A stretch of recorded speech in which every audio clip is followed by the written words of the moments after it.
Hello everyone. आज फिर से इस नए सेशन में हम लोग उपस्थित हैं बिहार सिविल कोर्ट मेंस के डिस्क्रिप्टिव को लेकर, और ये टेस्ट नंबर 18 है बच्चे, है ना। मैथ्स का डिस्कशन आपने देख लिया या फिर इसके आगे आप देखेंगे। आज हम लोग बात करने जा रहे हैं इंग्लिश डिस्क्रिप्टिव में क्या क्या क्वेश्चंस हैं, है ना, उसके ऊपर बात करने जा रहे हैं। एक एक करके बात करेंगे, सारी चीज़ों पे बात करेंगे, जो भी क्वेश्चंस होंगे, जो भी क्वेरीज हैं, हर एक के ऊपर बात करेंगे। अगर कुछ आपको डाउट रह जाता है तो आप कमेंट बॉक्स में जाकर बता सकते हैं, व्हाट्सएप आप कर सकते हैं कि क्या क्या और इम्प्रूव आपके लिए किया जाए। आपको और किस चीज़ की ज़रूरत है वो आप बताया करें। आप कोशिश की जाएगी कि आपकी हर वो ज़रूरत पूरी की जाए। हर वो ज़रूरत का मतलब बिहार सिविल कोड मेंस को लेकर है ना। ठीक, चलिए हम लोग शुरुआत कर रहे हैं। हाँ, write a letter in about, बार बार मैं रिपीट करता हूं, आज भी रिपीट कर रहा हूं कि ये इंस्ट्रक्शन जो है अच्छे से ध्यान देंगे। क्यों? इंस्ट्रक्शन में लिखा हुआ है 50 वर्ड्स। 50 वर्ड्स क्यों? क्योंकि पूरा जो पेपर होगा ना आपका, वो इस तरीके से असेंबल किया हुआ रहता है कि आपको अगर 2 घंटे दिए जा रहे हैं तो 2 घंटे में सारे क्वेश्चंस अटेम्प्ट किए जा सके। और अगर आपने इसको ध्यान से नहीं पढ़ा तो 50 वर्ड्स की जगह पे आपने ज़्यादा वर्ड्स लिखना शुरू कर दिया, आपकी टाइम यहाँ ज़्यादा लग जाएगी, बाकी जगहों पे आप बाकी क्वेश्चंस पे आप टाइम कम दे पाएंगे। तो आप इंस्ट्रक्शन थोड़ा सही से पढ़ा कीजिए, ठीक है, ताकि आपको थोड़ा इन चीज़ों का फायदा मिल सके कि कहाँ कहाँ टाइम देना है और कहाँ टाइम हम बचा सकते हैं। ठीक है, चलिए। क्या है कि related to the bank for non crediting the proceeds of the cheque, है ना। एक लेटर लिखना है कि आपका जो चेक है वो नॉन क्रेडिटिंग है और वो प्रोसीड नहीं कर पाया है ना। उसके लिए सेकंड है related to university for issuance of the duplicate marksheet. दूसरा, यूनिवर्सिटी को लिखना है कि आपका जो मार्कशीट है वो या तो लॉस्ट हो गया है या तो खराब हो चुका है ना। तो उसके लिए आपको डुप्लीकेट सर्टिफिकेट की जरूरत है, मार्कशीट की जरूरत है। उसके लिए आपको एक एप्लीकेशन, एक लेटर आपको लिखना है यूनिवर्सिटी। एक एक करके हम लोग चर्चा करते चलेंगे, ठीक है। देखें क्या है। सबसे पहले तो ये देना आप ना भूलें, ये आप बिल्कुल देंगे, ठीक है। 15 अप्रैल, देखिए ये आज का पैटर्न है। देखिए ये यहां नहीं आएगा, XYZ इधर नीचे आता है, और योर्स फेथफुली भी नीचे आएगा बच्चे। ये एरर है, ठीक है।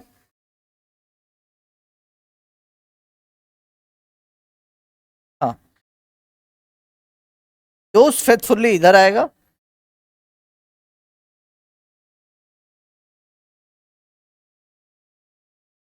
अब इसके नीचे आप लिखेंगे जो भी आपका नाम है XYZ, ठीक है ना। तो ये लिखने के बाद to the branch manager ABC bank Patna, ये हमने रिसीवर्स का एड्रेस, नाम, डेजिग्नेशन दे दिया हमने। सब्जेक्ट आपने मेंशन किया कि request for resolution non crediting of cheque proceeds, यही था ना अपना।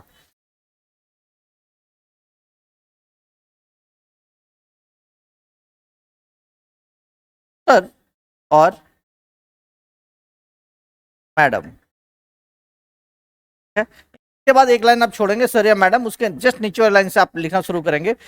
आई डिपोजिटेड अ चेक, आप नंबर वहां एक दे सकते हैं, कुछ भी एक चेक नंबर कुछ भी दे सकते हैं ना। जैसे आप दे सकते हैं AB0045।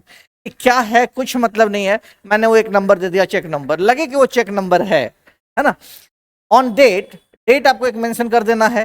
But the amount has not been credited to my account, और अकाउंट का नंबर आपको फिर से दे देना है, कुछ भी एक दे दीजिए, है ना। उसके बाद टिल डेट, मतलब आज तक, जिस दिन लिखा जा रहा है उस दिन तक। I request you to kindly look into the matter and ensure the amount is credited at the earliest. देखिए ये जो सेंटेंस है, बार बार मैं कह रहा हूं कि आपको जितनी लेटर की प्रैक्टिस कराई जा रही है सब में कुछ जो है सेंटेंस मैं कॉमन लेकर आ रहा हूं, ताकि आपको क्या हो कि उसकी आदत पड़ जाए। जैसे अगर मैं 40 और 50, कितना मैंने कहा है, 50 के अराउंड लेटर्स और एप्लीकेशन मिला करके आपकी प्रैक्टिस कराई जाएगी। तो इसमें क्या करना है कि मैं मैक्सिमम 8 से 10 तरीके यूज करूंगा, है ना, एंड करने को।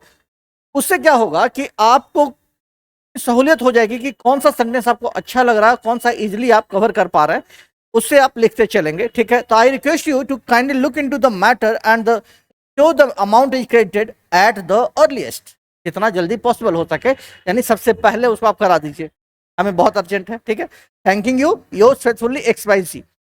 ये जो पैटर्न है ये आज का पैटर्न है। आज के पैटर्न में टू भी लिखना जरूरी नहीं है, फिर भी ये चलता है और ये करेक्ट है, कहीं से गलत नहीं है।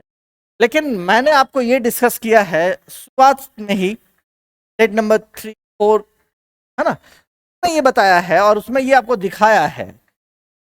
आज का डेट है, उसके बावजूद हाई कोर्ट में, सिविल कोर्ट में किस तरह के एप्लीकेशन और किस तरह के लेटर्स फॉर्म चल रहे हैं, है ना। उसमें मैंने बताया था कि सेंडर्स एड्रेस अगर दिया हुआ, हाँ, डेट आप यहां दे सकते हैं, क्या है, डेटेड,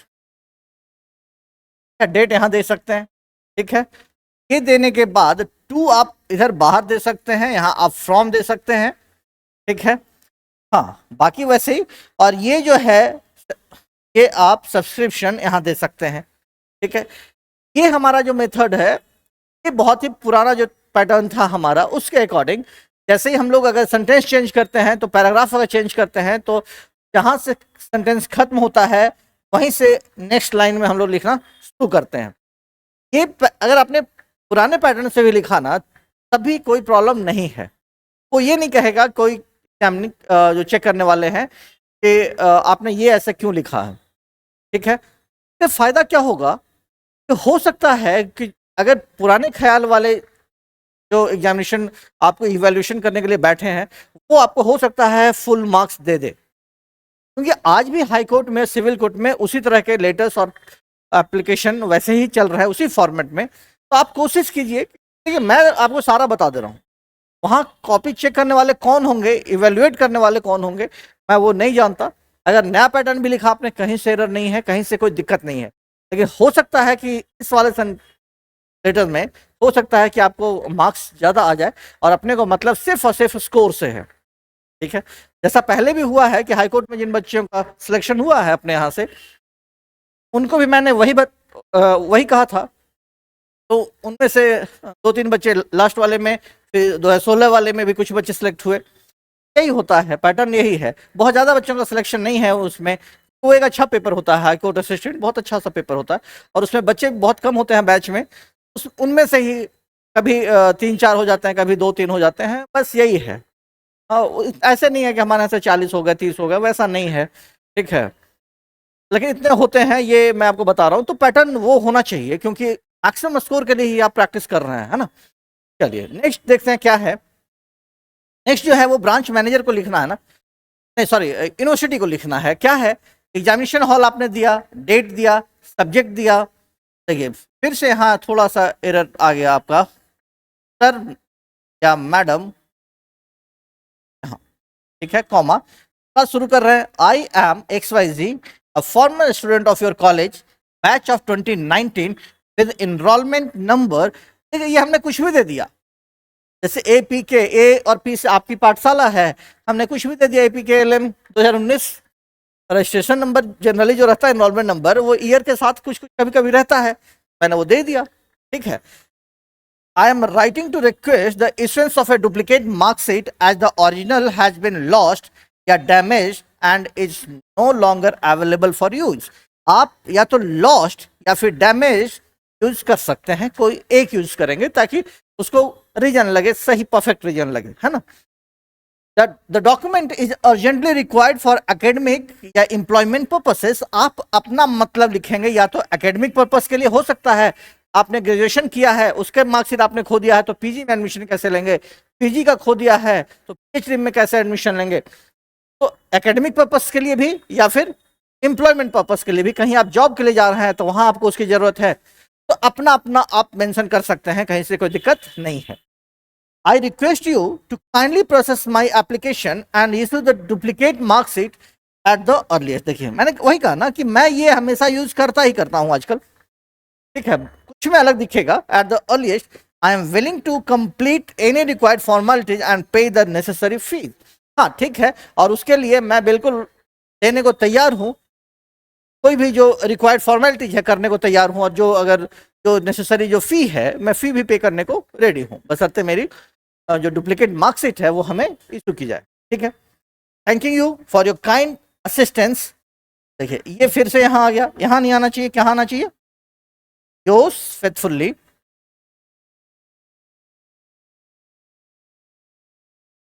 एक्स वाई टी। ठीक है, बढ़िया। देखिए लेटर हमेशा, मैं बार बार कहता हूं कि लेटर एक वे है कम्युनिकेट करने का। अब यूनिवर्सिटी के चांसलर को या जिसको भी आप लिख रहे हैं, आप उससे कैसे कम्युनिकेट करेंगे? आपके पास ना उनका फोन नंबर है, ना कुछ है ना वो डायरेक्ट आपसे मिलते हैं। तो एक प्रोसेस होता है कि ऑफिस में जा करके ये एक लेटर दे दिया जाए या उनको सेंड कर दिया जाए बाय पोस्ट। वो आपको ये मैटर पे ध्यान देते हैं, देखते हैं, और आपका वो काम किया जाता है ना। एक प्रोसेस है, एक प्रोटोकॉल होता है जिसके तहत हम लोग को काम करना होता है। ठीक है, तो ये एक तरीका होता है लिखने का। तो इसमें बहुत सारे बच्चों का ये कमेंट है और सुझाव आया है, इसे थोड़े से वर्ड्स को और थोड़ा स्टैंडर्ड किया जाए। तो स्टैंडर्ड किया जाएगा वो एसे में किया जाएगा, क्योंकि अभी तो शुरुआत ही हुई है। धीरे धीरे हम लोग इसको ऐसा इंप्रूव करेंगे कि आपकी राइटिंग बहुत ही इंप्रेसिव हो जाएगी। लेटर हमेशा लेकिन इजी लैंग्वेज में लिखा कीजिए, इससे थोड़ा सा आप आगे बढ़कर लिख सकते हैं। ठीक है, तो ये एक द वे ऑफ कम्युनिकेशन है। इससे क्या होता है कि आप जितना अच्छा कम्युनिकेट करेंगे उस सामने वाले से, उतना ही अच्छे मार्क्स आपको मिलेंगे, है ना। तो टू द पॉइंट बात करेंगे, इजी लैंग्वेज में बात करेंगे, है ना। चलिए अब क्या है बच्चे, right a paragraph of about 100 words on any of the following topics. एक पैराग्राफ है, इसमें पैराग्राफ आपको चेंज नहीं करना, एक ही पैराग्राफ में लिख डालना है। पैराग्राफ और एसे में फर्क मैं बता चुका हूं, है ना। लास्ट जो वीडियो, जो क्लासेज की वीडियो जो आई है इसमें, उसमें मैं डिस्कस कर चुका हूं कि एसे में और पैराग्राफ में क्या डिफरेंस है। मैं बिल्कुल बाकायदा बहुत अच्छे से बता चुका हूं, और वो शायद डे 2 जो हुआ है क्लास उसमें है, तो आप उसको जाकर देख लेंगे। 2 टॉपिक दिए गए हैं, इसमें से एक लिखना है, लेकिन मैं यहाँ हूं तो मैं क्या करता हूं, दोनों के ऊपर मैं बात करता हूं। क्या है, पहला है डिजिटल पेमेंट का एडवांटेज एंड डिसएडवांटेज, मेरिट और डिमेरिट्स की बात करनी है। राइट टू इंफॉर्मेशन RTI, इनके ऊपर बात करनी है। आप दोनों के बारे में लगभग जानते हैं। डिजिटल पेमेंट क्या होता है, आज के दिन में बहुत ही पॉपुलर हो चुका है ये, है ना। डिजिटल पेमेंट, जो आप कोई भी पेमेंट जो आप डिजिटली कर पाते हैं with the help of internet, वही है डिजिटल पेमेंट। ये बहुत सारे एप्लीकेशन अवेलेबल हैं। दिमाग में क्या क्या बातें आ रही है इसको लेकर? उसके लिए बहुत सारे एप्लीकेशन अवेलेबल हैं, बहुत सारे माध्यम अवेलेबल हैं, जैसे फोन पे है, गूगल पे है ना, भीम ऐप है, सारा कुछ है। आज के डेट में व्हाट्सएप भी दे रहा है, अमेजन भी दे रहा है, तो बहुत सारे हैं। इसके फायदे तो हैं कि आप बहुत ही मतलब फ्रेंडली हो गए हैं, बहुत ही आसान तरीके से किसी को ट्रांसफर कर दे रहे हैं, है ना। लेकिन एक लिमिटेड अमाउंट तक ही कर पाते हैं। बड़े अमाउंट के लिए फिर आप वो भी कर पाएंगे अगर वो आपका ऑनलाइन बैंकिंग करते हैं, नेट बैंकिंग करते हैं, तो उससे भी वो भी एक डिजिटल पेमेंट का एक प्रोसेस है। हाँ, इसमें डिसएडवांटेज भी है, जैसे आपके साथ फ्रॉड किया जा सकता है, आपका डेटा किसी और के पास जा सकता है। हो सकता है कोई एक मोबाइल नंबर से अगर ट्रांसफर कर रहे हैं, एक डिजिट अगर रॉन्ग हुआ तो दूसरे को पैसा जा सकता है ना। बहुत तरह की डिसएडवांटेज है, उसके बावजूद लोग इसको बहुत ही यूज किए जा रहे हैं, धड़ल्ले से यूज कर। ठीक है, राइट इन्फॉर्मेशन, अपना अधिकार जानने के बारे में सबको मालूम है। चलिए एक एक करके हम लोग बात करते चलते हैं कि क्या है digital payment, advantage and disadvantage. Digital payment refers to transfer of money through electronic modes such as UPI, debit cards, mobile wallets and internet banking। अब डिजिटल डेबिट कार्ड से क्या मतलब? अब कहेंगे कि ये कैसे सर, इसमें इंटरनेट कैसे? डेबिट कार्ड जहां भी स्वाइप करते हैं वो इंटरनेट से जुड़ा होता है, तो वो भी एक डिजिटल पेमेंट में ही आता है। तो आप क्या क्या यूज करते हैं? वो पेमेंट जो पैसे ट्रांसफर होते हैं किसके थ्रू से, किसकी सहायता से? इलेक्ट्रॉनिक मोड्स में होते हैं। कुछ कुछ यूज करके, क्या क्या? UPI, debit cards, mobile wallets and internet banking. It offers several advantages including quick transaction, convenience, convenient होता है ना, रिड्यूस्ड डिपेंडेंसी, किसी के ऊपर हम लोग डिपेंड नहीं रहते हैं, किसके ऊपर? कैश के ऊपर। And increase transparency in financial dealings, और किसी फाइनेंशियल डीलिंग्स में मान लिया जाए कि ये अगर संस्थान है, इसमें अगर एक डिजिटल पेमेंट हो रहा है, ये सबको पता होगा, चाहे वो टैक्स डिपार्टमेंट ना हो या फिर वो जो इंस्टीट्यूट के ऑनर हो उनके लिए क्यों ना हो, उनके स्टाफ के लिए, हर किसी के लिए वो बिल्कुल ट्रांसपेरेंट हो जाएगा कि इतना अमाउंट जो है इस अकाउंट में आया है, तो ये है, तो सारा ट्रांसपेरेंट होता है। जहां भी फाइनेंशियल डीलिंग होती है, फाइनेंस की डीलिंग होती है, उसमें क्या लिखकर आता है? Transparency. Digital payments also promote financial inclusion and are helpful in emergency, है ना। ये क्या है? फाइनेंशियल इंक्लूजन, और बहुत ही हेल्पफुल होता है इमरजेंसी में। मान लिया आपके पास कैश नहीं है और कहीं कहीं एटीएम खराब है या बैंक नहीं जा पाए हैं, उस समय क्या होता है? इमरजेंसी में आपको ये बहुत ही हेल्प करता है। However there are some disadvantage too. Advantage की बात की, अब हम लोग डिसएडवांटेज के ऊपर बात कर रहे हैं।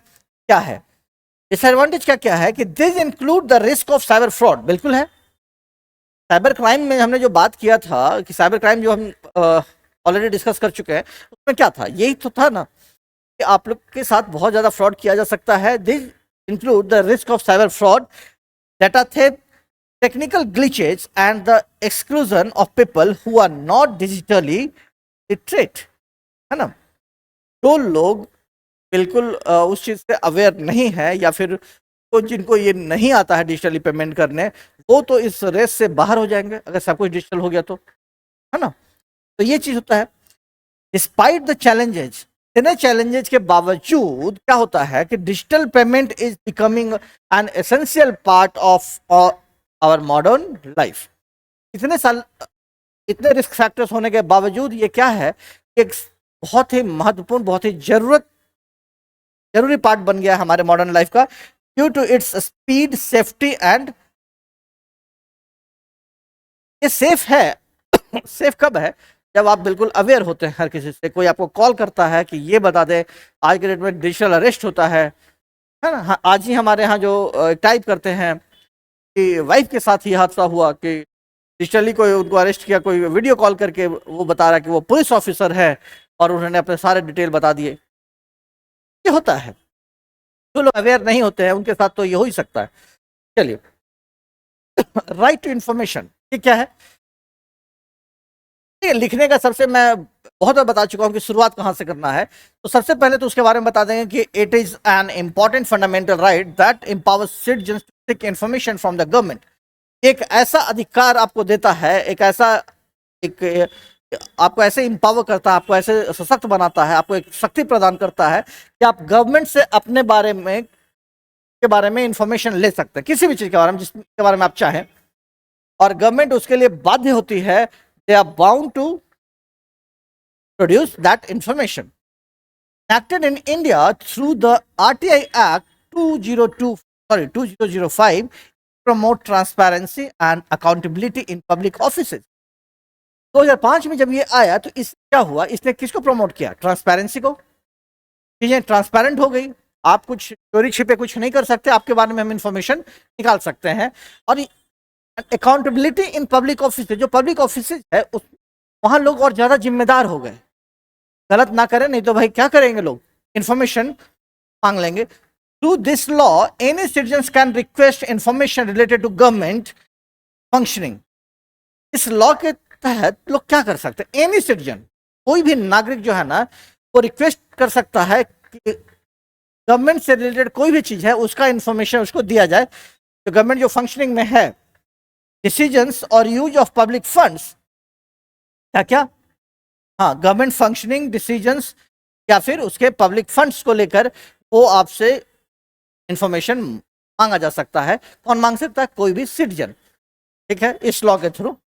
This helps in reducing corruption and ensures that government works responsibly. अभी मैंने कहा कि अगर ये चीज कर दिया जाए कि अकाउंटेबिलिटी आ जाए हर ऑफिस में, हर गवर्नमेंट ऑफिस में, तो करप्शन तो मिनिमाइज हो जाएगा ना।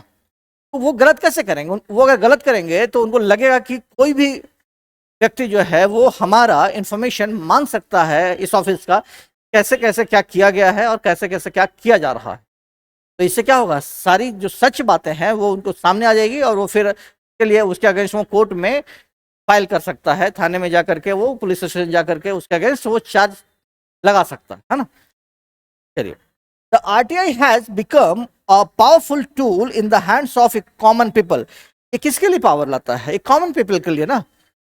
उसको ये जानने का अधिकार हो जाता है कि सामने से कौन क्या कर रहा है, उसके बारे में सारा इंफॉर्मेशन वो गैदर कर सकता है। तो क्वेश्चन ऑथोरिटीज, क्या कर सकता है? ऑथोरिटीज से वो क्वेश्चन कर सकता है एंड पार्टिसिपेट इन डेमोक्रेसी, और उस लोकतंत्र में हिस्सा ले सकता है। बहुत ही शानदार बातें हैं, ठीक है। अभी जैसे जिनका भी रिजल्ट में थोड़ा मिसिंग है, जो कह रहे हैं कि मिसिंग है, लेकिन कोर्ट का ये एक है कि वो आरटीआई का शायद जवाब नहीं देता है, तो आप देखिए कि उसमें और क्या बदलाव ला जा सकता है। तो ये थोड़ा एक ड्रॉबैक तो है ना। However, it must be used wisely and not for personal or frivolous purposes. ये बहुत ही समझदारी के साथ किया जाना चाहिए और किसी पर्सनल पर्पस के लिए नहीं करना चाहिए, ठीक है। चलिए, बहुत ही अच्छे इंफॉर्मेशन के साथ ये पैराग्राफ आपका कंक्लूड होता है। अब क्या है? ड्राफ्ट और नोटिस इन अबाउट 50 वर्ड्स। देखिए फिर से कहा, कितने words? 50 words on any of the following topics. पहला है, as secretary of old students association. आप क्या है? एक ओल्ड स्टूडेंट्स एसोसिएशन के सेक्रेटरी हैं। उनको एक नोटिस ड्राफ्ट करना है 50 वर्ड में, to be put on the notice board regarding meeting to be held for the celebration of annual alumni meet. वो अलुमनाई है, ठीक है। सेकंड है, you are secretary of residents welfare society. आप welfare society के क्या हैं? सेक्रेटरी हैं, जो वहाँ लोग रह रहे हैं, ठीक है। उसके बाद एक नोटिस लिखना है, इसके लिए informing the resident about an emergency meeting to be held due to the sudden theft in your society. आपकी सोसाइटी में अचानक जो चोरी की समस्या बढ़ गई है, उसके ऊपर एक मीटिंग बुलाई गई है और आप उस सोसाइटी के सेक्रेटरी हैं, ठीक है। चलिए, नोटिस का फॉर्मेट मैं बता चुका हूं पहले भी, आज भी ये आया। यहां से लिखा जा रहा है, जो लिख रहा है ओल्ड स्टूडेंट्स एसोसिएशन, यहां मेंशन होगा। तो नोटिस, फिर डेट। डेट यहां भी हो सकता है या डेट यहां भी हो सकता है, नोटिस के नीचे, ठीक है। हाँ, इसका एक टॉपिक यहां पे दिया जा सकता था कि किसके रिगार्डिंग लिखा जाए, वो एक टॉपिक यहां पे हो सकता है ना। हो सकता है कि आप दे दें तो ज्यादा अच्छा है। किस रिगार्डिंग था? हाँ हाँ, मीटिंग फॉर, क्या था क्वेश्चन, क्या था आपका? हाँ यही है ना, meeting to be held,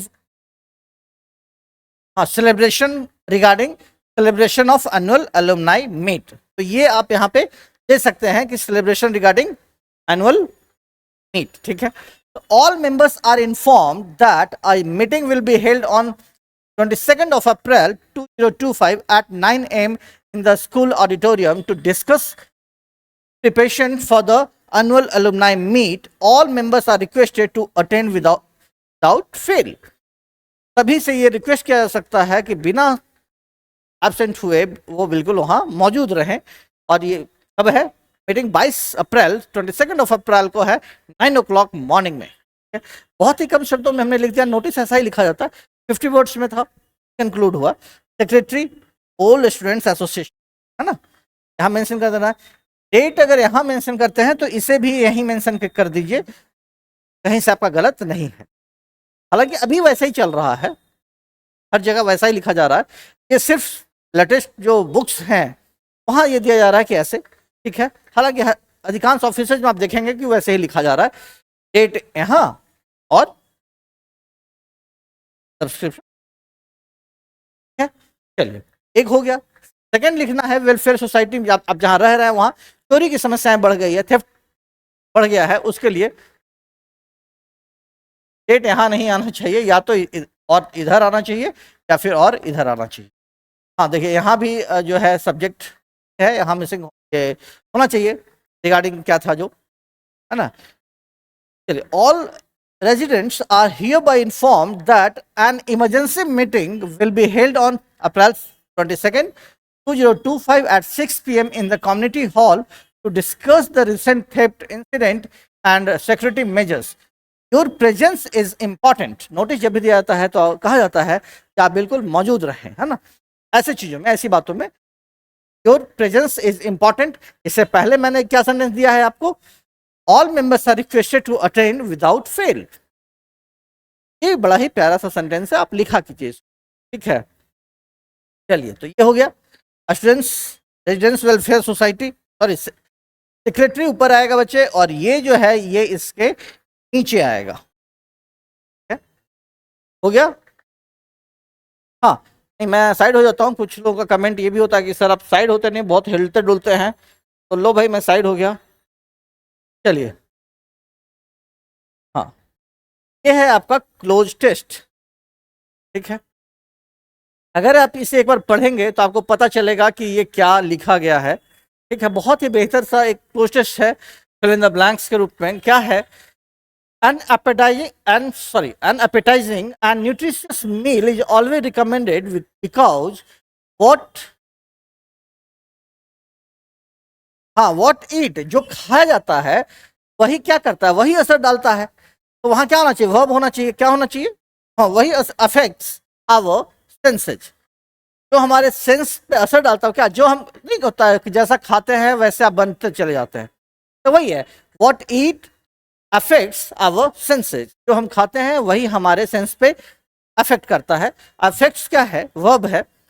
the effect of food on our mind, body and spirit had been the centre, centre of, किस चीज का सेंटर रहा है, centre of discussion even in ancient Greece. देखिए, तो इन चीजों का जो रहा है ना हमारे माइंड पे, बॉडी पे या स्पिरिट पे असर जो रहा है, वो एक डिस्कशन का सेंटर रहा है। कहाँ, एंशिएंट ग्रीस में, ठीक है। When Pythagoras argued, पाइथागोरस एक नाम है जिनके नाम पे मैथमेटिक्स में आता है पाइथागोरस थ्योरम, याद है नहीं, H square is equal to P square plus B square था ना। आधार का स्क्वायर इज इक्वल टू लंब का स्क्वायर प्लस, सॉरी, कर्ण का स्क्वायर बराबर क्या होता है, आधार का स्क्वायर प्लस लंब का स्क्वायर, है ना। और वो इसमें होता है राइट एंगल ट्रायंगल में। तो पाइथागोरस साहब ने एक बहुत ही अच्छे चीज पे एक अपना आर्गुमेंट दिया था, favour of a healthy vegetarianism.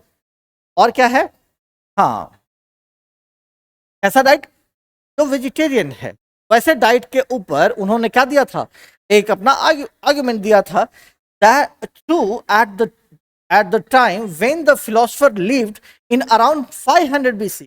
कब दिया था उन्होंने, 500 BC में।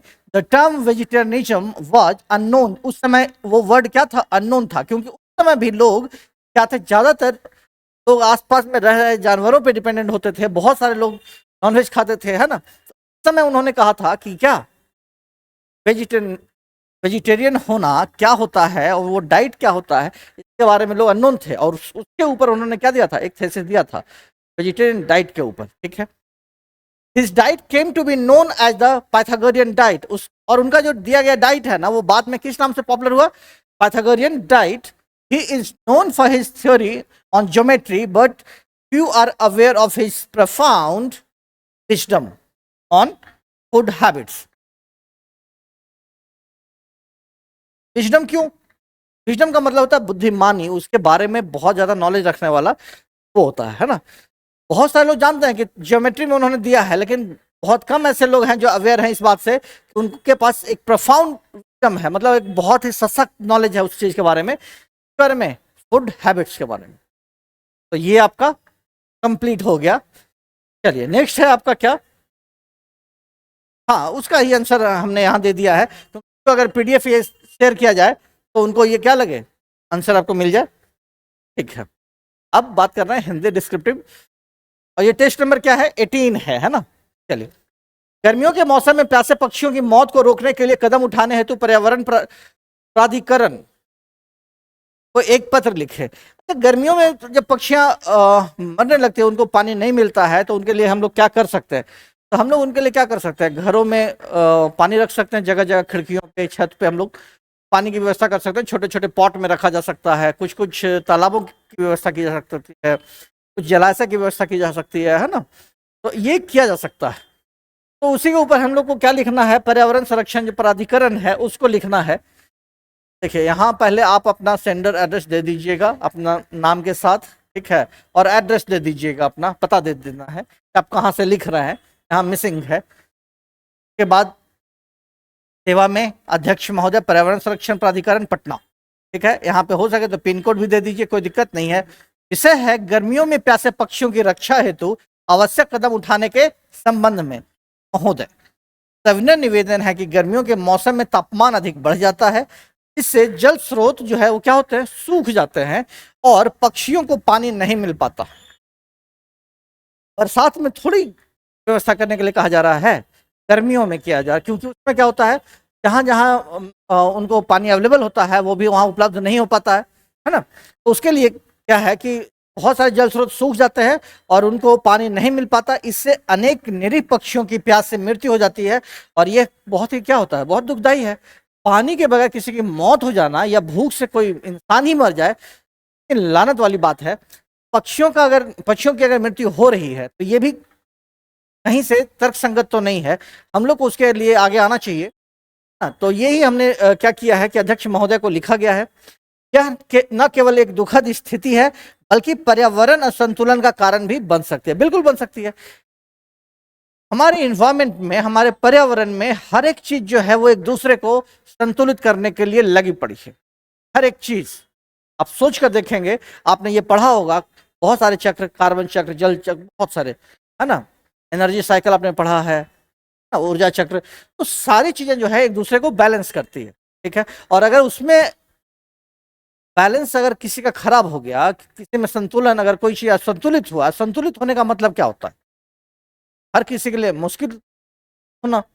तो आपसे निवेदन है कि सार्वजनिक स्थानों, देखिए कहाँ कहाँ, सार्वजनिक स्थानों, पार्कों, स्कूल और मोहल्लों में पक्षियों के लिए पानी के बर्तन रखवाए जाएं। साथ ही लोगों को जागरूक करने के लिए अभियान चला जाए, जिससे वे अपने घरों में भी पानी की व्यवस्था करें। अब घरों में पानी की व्यवस्था करें का क्या मतलब, फ्रिज में रख दें पानी? नहीं, अपने खिड़कियों के बाहर रखिए, अपने गैलरी में रखिए, अपने छत पे रखा कीजिए पानी। आपके प्रयासों से हम इन बेजुबान प्राणियों की जान बचा सकते हैं। कृपया इस दिशा में शीघ्र कदम उठाएं, है ना। भव दिए आपका नाम, ठीक है। यहाँ तो परीक्षा भवन देना है, ठीक हो गया। कहीं से कंटेंट में कुछ दिक्कत किन्हीं को रहे तो आप बिल्कुल बता सकते हैं। और जो लोग ऑफलाइन प्रैक्टिस कर रहे हैं, ऑनलाइन या ऑफलाइन दोनों के लिए बहुत ही बेहतर हो रहा है।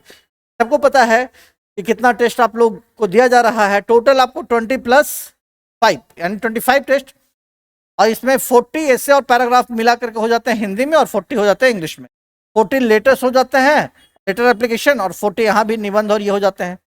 तो बहुत सारी चीज़ें आपको मिल रही हैं, आप प्रैक्टिस बस करते चलिए, ठीक है, साथ में बने रहिए। और बहुत सारी क्लासेज, जो स्टूडेंट ऐसे हैं, जो विद्यार्थी ऐसे हैं तो इंग्लिश से बिल्कुल बहुत ही डर लग रहा है, जो बिल्कुल इंग्लिश क्या है उनके लिए बग बियर बना हुआ है। बग बियर का मतलब क्या, एक हवा बना हुआ है। तो उनके लिए तो क्लासेस दी जा रही हैं कि बेसिक सा एक स्ट्रक्चर दिया जा रहा है। पूरा ग्रामर हम पढ़ाने की कोशिश नहीं कर रहे हैं, एक ऐसा स्ट्रक्चर दे रहे हैं, ऐसे वर्ड्स दे रहे हैं कि आप आसानी से शब्दों का इस्तेमाल कर, बेहतरीन वर्ड्स का इस्तेमाल करके आप पैसेज लिखना शुरू कर सकते हैं विद इन 10 to 15 डेज, ठीक है। चलिए आगे बात करते हैं। किसी एक पर 100 शब्दों में अनुच्छेद का मतलब पैराग्राफ, ठीक। आपदा प्रबंधन और लोकतंत्र में मीडिया की भूमिका, ये दोनों इंग्लिश में तो हो चुका है बच्चे, है ना। आपदा प्रबंधन हो चुका है। चलिए क्या है आपदा प्रबंधन, होता क्या है, डिजास्टर मैनेजमेंट मैं करा चुका हूं। ये एक ऐसी प्रक्रिया है जिसमें प्राकृतिक या मानव जनित आपदाओं से निपटने योजना और क्रियान्वयन शामिल होता है, ठीक है। यही होता है ना। प्रमुख आपदा, देखिए एक सिर्फ कंटेंट है, आप पहले जान लीजिए इसमें होता क्या क्या है। प्रमुख आपदाएं क्या क्या होती है भारत में। आम आपदाओं में बाढ़, भूकंप, तूफान, भूस्खलन और सूखा, ये होता है ना। ड्राउट्स आता है, कहीं कहीं बाढ़ आ गया, जैसे नॉर्थ बिहार में, उत्तरी बिहार में क्या हर साल बाढ़ आ जाती है। वहीं साउथ बिहार में सूखा आ जाता है, बहुत सारे राज्यों में सूखा आ जाता है, ठीक है। कुछ जगह पे भूकंप आते रहते हैं, ठीक है। तूफान आ जाता है, जो समुद्री क्षेत्र है, जो समुद्र के किनारे हैं वहाँ क्या तूफान आते रहते हैं। कभी तमिलनाडु में आ जाता है, कभी केरला आ जाता है, कभी कहीं आ जाता है, जैसे उत्तराखंड में भी आ गया था ना, बाढ़। ठीक है, भूस्खलन, भूस्खलन कहाँ होता है, लैंडस्लाइड कहाँ होता है, जो हिल स्टेशन वगैरह होते हैं, जो पहाड़ी क्षेत्र होते हैं, है ना, वहाँ होता रहता है। तो वैसे जगहों, ये जो है मुख्य रूप से आपदाएं हैं हमारे भारत में।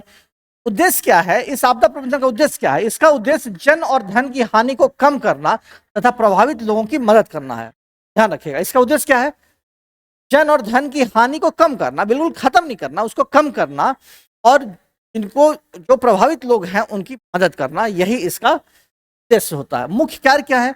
पूर्व चेतावनी, यानी पहले से डिजास्टर मैनेजमेंट वाले लोग आपको पहले से चेतावनी देते हैं कि समुद्र के किनारे मछुआरे ना जाए, ऐसा आप सुनते हैं ना, या फिर आपको वेदर फोरकास्ट वाले लोग ये बताते हैं कि यहाँ बाढ़ आने की समस्या है या बहुत तेज बारिश की समस्या है, कृपया ना निकलें, इस तरह के दिए जाते हैं। तो इसमें पूर्व में चेतावनी, बचाव कार्य, राहत वितरण, चिकित्सा सहायता और पुनर्वास शामिल है ना। इसका मुख्य कार्य क्या है? पहले चेतावनी देगा, बचाव कैसे करना है वो बताएगा, फिर तो अगर प्रभावित हो गया, अगर कुछ आपदा आ गई तो राहत वितरण पहुंचाएगा, चिकित्सा सहायता देता है और पुनर्वास शामिल होता है, उनको फिर से बसाने के लिए प्रक्रिया होती है।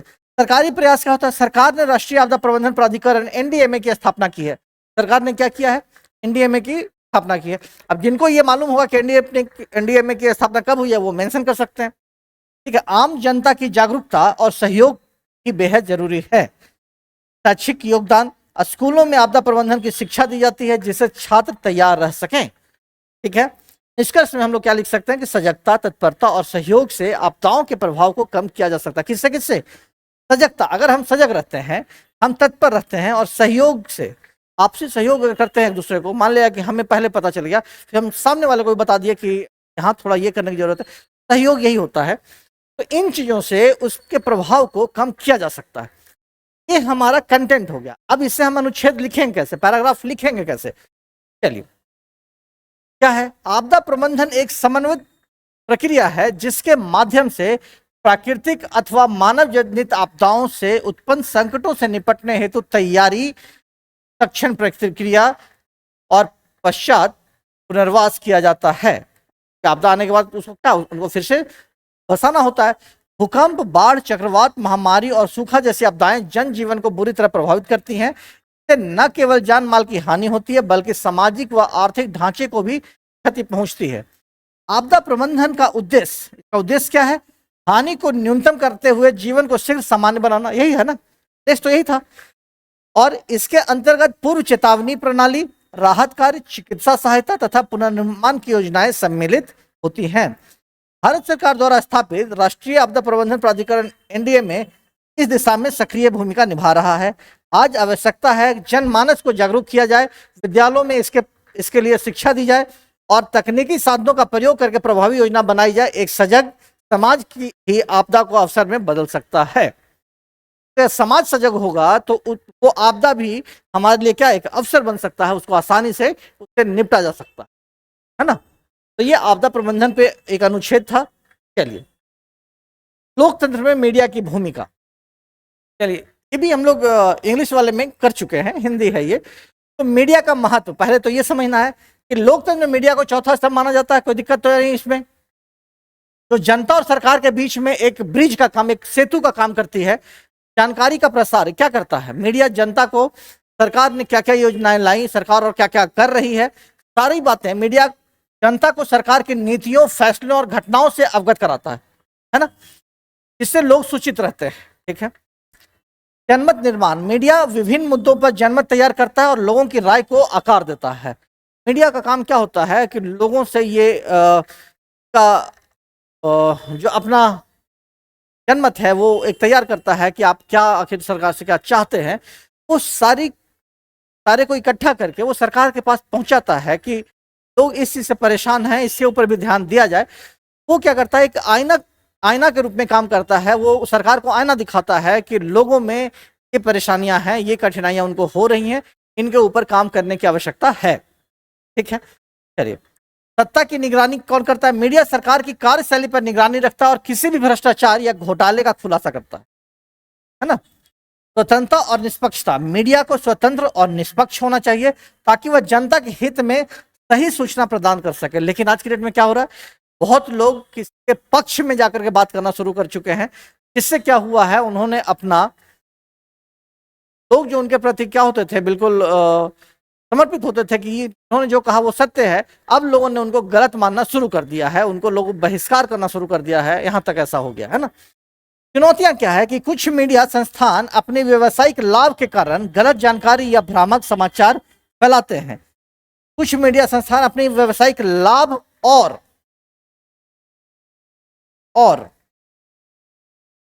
है ना राजनीतिक दबाव के कारण, राजनीतिक दबाव के कारण गलत जानकारी या भ्रामक समाचार फैलाते हैं, जिससे समाज में भ्रम उत्पन्न हो सकता है। निष्कर्ष, मीडिया लोकतंत्र की सशक्त नींव है जो पारदर्शिता, न्याय और जिम्मेदारी निश्चित करता है, बशर्ते मीडिया निष्पक्ष रूप से काम करे। तो अगर ऐसे लिखना होता, अगर इसको कहता था कि निबंध लिखिए, तो आप ऐसे भी लिख देते, कहीं से कोई दिक्कत नहीं था। लेकिन अनुच्छेद लिखना है तो आप ऐसे भी लिख सकते हैं, निबंध भी होगा तो ऐसे आप लिख सकते हैं। क्या है, लोकतंत्र में मीडिया को क्या कहा जाता है, चौथा स्तंभ, क्योंकि यह सरकार और जनता के बीच संवाद का सेतु बनाता है। मीडिया जनता को जानकारी देता है, जनमत बनाता है और सत्ता पर निगरानी रखता है। अखबार, रेडियो, डिजिटल प्लेटफॉर्म लोकतांत्रिक मूल्यों के संवाहक बन चुके हैं।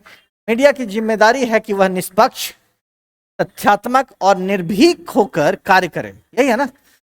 घोटालों का पर्दाफाश करे, जन समस्याओं को उजागर करना, नीतियों पर सवाल उठाना उसकी प्रमुख भूमिकाएं हैं। मीडिया की भूमिका क्या क्या है, घोटालों का पर्दाफाश करना, जन समस्याओं को उजागर करना और नीतियों पर सवाल उठाना उसकी प्रमुख भूमिकाएं हैं। क्या ऐसा हो रहा है, सभी को मालूम है हो रहा है या नहीं हो रहा है। और अगर अच्छे से नहीं हो रहा है, इसी वजह से क्या है, बहुत सारे और सोशल मीडिया पे लोग क्या हुए हैं, इकट्ठे होने शुरू हो गए। हालांकि कभी कभी टीआरपी और विज्ञापनों की दौड़ में मीडिया का एक वर्ग भटक गया है, भटक जाता है, जिससे गलत सूचनाएं फैलती है। अतः एक जिम्मेदार और स्वतंत्र मीडिया ही स्वस्थ लोकतंत्र की नींव बन सकता है। मीडिया जितना निष्पक्ष सशक्त होगा, लोकतंत्र उतना ही पारदर्शी और उत्तरदायी होगा। मीडिया अगर सही हो जाए तो उस कंट्री को, उस देश को आगे बढ़ने से और सशक्त होने से कोई नहीं रोक सकता, बशर्ते मीडिया क्या हो, निष्पक्ष होनी चाहिए। चलिए, निम्नलिखित मुहावरों का अर्थ लिखकर वाक्य बनाए। पौ बारह होना मतलब क्या, इनसे ज्यादा मिल जाना, है ना। बहुत अधिक लाभ होना, पौ बारह होना यानी किस्मत खुल जाना। लॉटरी में नाम लगते ही रामू की तो पौ बारह हो गई। मखमली जूते मारना मतलब मीठा मीठा बात बोल के क्या कर दिए, तो मैडम ने मीठे बोलों में ही मखमली जूते मार दिए और पूरी गलती बता दी। शैतान की याद मतलब बहुत लंबी बात या बहुत लंबी वस्तु, ठीक है। सेंटेंस इसके ऊपर बनाइए। बस हमें करना, बार बार किसी चीज का आग्रह करना या जिक्र करना या टाल मटोल करना। परीक्षा पास कराने के लिए वह सुबह शाम भगवान से प्रार्थना करता है। ये तो गलत हो गया ना, का मतलब कि मुझे उससे एक काम है जिसके लिए वह मुझे रोज सुबह शाम करवाता है, ठीक है। हाथ ऊंचा होना यानी कि विजय प्राप्त करना। मुक्केबाजी के मुकाबले में रवि का ही हाथ ऊंचा रहा। हाँ, निम्नलिखित गद्यांश के सभी प्रश्नों के उत्तर दें, इसके उत्तर आप खुद दें। ये गद्यांश है, इसके उत्तर आप खुद दें। इतना आपको खुद से थोड़ा प्रैक्टिस करना चाहिए। हालांकि मैं भी ये दे सकता हूं, ठीक है, लेकिन ये आपके लिए होमवर्क है कि आप इसको थोड़ा करें, खुद से करें। सारे क्वेश्चंस दिए गए हैं। जिनको ये क्वेश्चंस लास्ट नहीं दिख रहा है, इनकी भाषा केवल मौखिक रूप से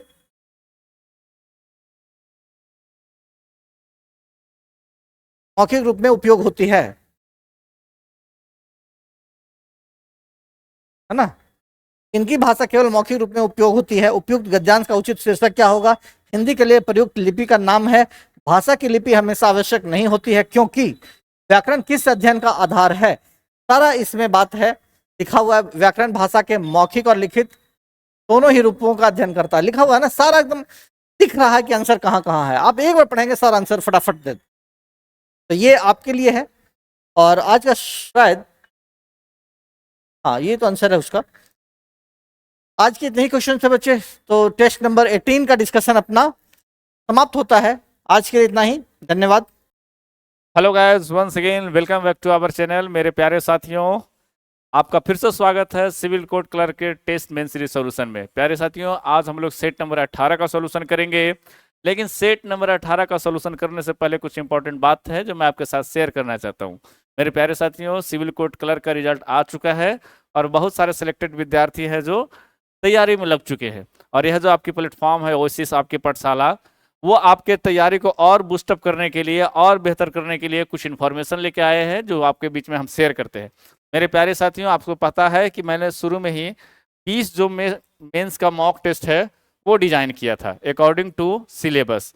तो 20 मेंस का मॉक टेस्ट आप जितने भी विद्यार्थी हैं सिविल कोड एस्पिरेंट, कृपया ओएसिस का जरूर लगाएं। यह टोटल आपके सिलेबस के अनुसार है। क्वेश्चन का स्टैंडर्ड थोड़ा सा हाई है ताकि आपके एग्जामिनेशन में किसी प्रकार का दिक्कत ना हो। अगर आप लो लेवल का करके जाते हैं, एग्जामिनेशन में हाई आ जाता है तो अब आप तकलीफ में रहेंगे। लेकिन अगर ढंग का क्वेश्चन करके जाते हैं और एग्जामिनेशन में उससे थोड़ा स्टैंडर्ड कम आता है तो आपका एग्जामिनेशन 100% बेहतर जाने वाला है। तो 20 मेंस मॉक का टेस्ट, उसके बाद 5 हम सेक्शनल लाएंगे। या सेक्शनल आपके बूस्टर के तौर पे होगा जो कि एग्जामिनेशन से 10 दिन पहले आपको करना है। मैथ्स होंगे, रीजनिंग होंगे, कंप्यूटर होंगे, कंप्यूटर के फुल फॉर्म होंगे, करंट अफेयर्स होंगे। ठीक है, ढेर सारे बच्चों का इंक्वायरी आया था, कम से कम नहीं तो भी 2 दिन तो इतनी इंक्वायरी आई कि मैं हद से ज़्यादा परेशान हो गया। तो फिर मैंने सोच रखा था जब वीडियो का सोल्यूशन करूंगा तो उसी समय कुछ इन्फॉर्मेशन है जो आपके बीच में से मैं शेयर कर दूंगा। बहुत सारे बच्चे एप्लीकेशन की डिमांड कर रहे थे, सर आपका एप्लीकेशन क्या है, एप्लीकेशन पे कोर्स परचेज करना है। भाई, अपने पास एप्लीकेशन है, अगर समझिए कि 5 लाख का सेटअप रख सकते हैं तो 50,000 का एप्लीकेशन तो बना ही सकते हैं ना। लेकिन मैं उन सारे तमाम विद्यार्थियों के लिए एप्लीकेशन पे कौन कोर्स लॉन्च नहीं किया हूं जिन्होंने मुझे शुरुआती से साथ दिया। जब मैंने टेस्ट सीरीज की शुरुआत की थी तो बहुत सारे बच्चे हमसे जुड़े और अभी तक जुड़े हुए हैं, तो उनके लिए हमें कुछ करना था। ठीक है, तो मैंने ये डिसाइड किया कि जितने भी कोर्सेज होंगे वो मैं क्या करूंगा, यूट्यूब पे लाइव कर दूंगा। ठीक है, तो मैंने डिसाइड किया है कि आपका AMWF का जो समय होगा 2 बजे से लेके 5 बजे तक, उसमें आपकी क्लासेज आएंगी। ठीक है, किसकी चीज की क्लासेज आएंगी? पहला जो होगा मैथ्स का क्लास होगा। ठीक है, दूसरा जो होगा आपका इंग्लिश का क्लास होगा भारती सर का, और तीसरा जो होगा आपका कंप्यूटर का क्लास होगा। यही सब ना आप क्लासेस परचेज करिएगा कहीं एप्लीकेशन पर जाके, यह मैं आपके लिए फ्री करवा दे रहा हूँ यूट्यूब पर। बस आपको क्या करना है, चैनल से जुड़े रहना है और तमाम सारी असाइनमेंट भी आपको मैं प्रोवाइड करवाऊंगा। तो AMWF में 2 से 5 आपका क्लास चलेगा, जिसमें पहला क्लासेज होगा मैथ्स का अकॉर्डिंग टू सिलेबस। 25 क्वेश्चन मैं करवाऊंगा क्लासरूम में या फिर यूट्यूब पे, और 25 क्वेश्चन आपको क्या करना है, घर से कर लेना है। इसके बाद इंग्लिश का क्लास चलेगा डिस्क्रिप्टिव का। जैसे ही इंग्लिश का कुछ इंपॉर्टेंट टॉपिक्स खत्म हो जाएगा तो उसके बाद हम लोग हिंदी का भी टॉपिक्स करेंगे। ठीक है, उसके बाद आपका कंप्यूटर है, रीजनिंग सारे लोग बना लेंगे। बूस्टर के तौर पर मैं इधर आपका क्या दूंगा, 125 कंप्यूटर का फुल फॉर्म दूंगा, करंट अफेयर्स दूंगा, इंपॉर्टेंट जीके जीएस दूंगा। तो ऐसा कोई भी चीज नहीं है जो आपको इस प्लेटफॉर्म से नहीं मिल रहा है, बस आपको इसका फायदा उठाना है। ठीक है, तो क्लासेज जो है मैंने ऑनलाइन विद्यार्थियों वाले के लिए जो एप्लीकेशन पे डिमांड कर रहे थे उनको मैं फ्री यूट्यूब पे करा दिया हूँ। इसलिए मैं कराया हूँ कि शुरू से आप लोगों ने मुझे साथ देते आया है, तो मेरी भी मन थी कुछ कि मैं आप लोगों के लिए कुछ करूँ। ठीक है, इसके बाद बहुत सारे विद्यार्थियों ने ऑनलाइन के लिए फोन किया कि सर ऑनलाइन हम टेस्ट सीरीज जुड़ना चाहते हैं तो कैसे जुड़े। अब देखो ओएसिस आपको आपकी पाठशाला आपको क्या प्रोवाइड करवा रही है, सिर्फ एक चीज का पैसा ले रहा है टेस्ट सीरीज का, और बदले में आपको क्या क्या दे रही है। ठीक है, free class on YouTube.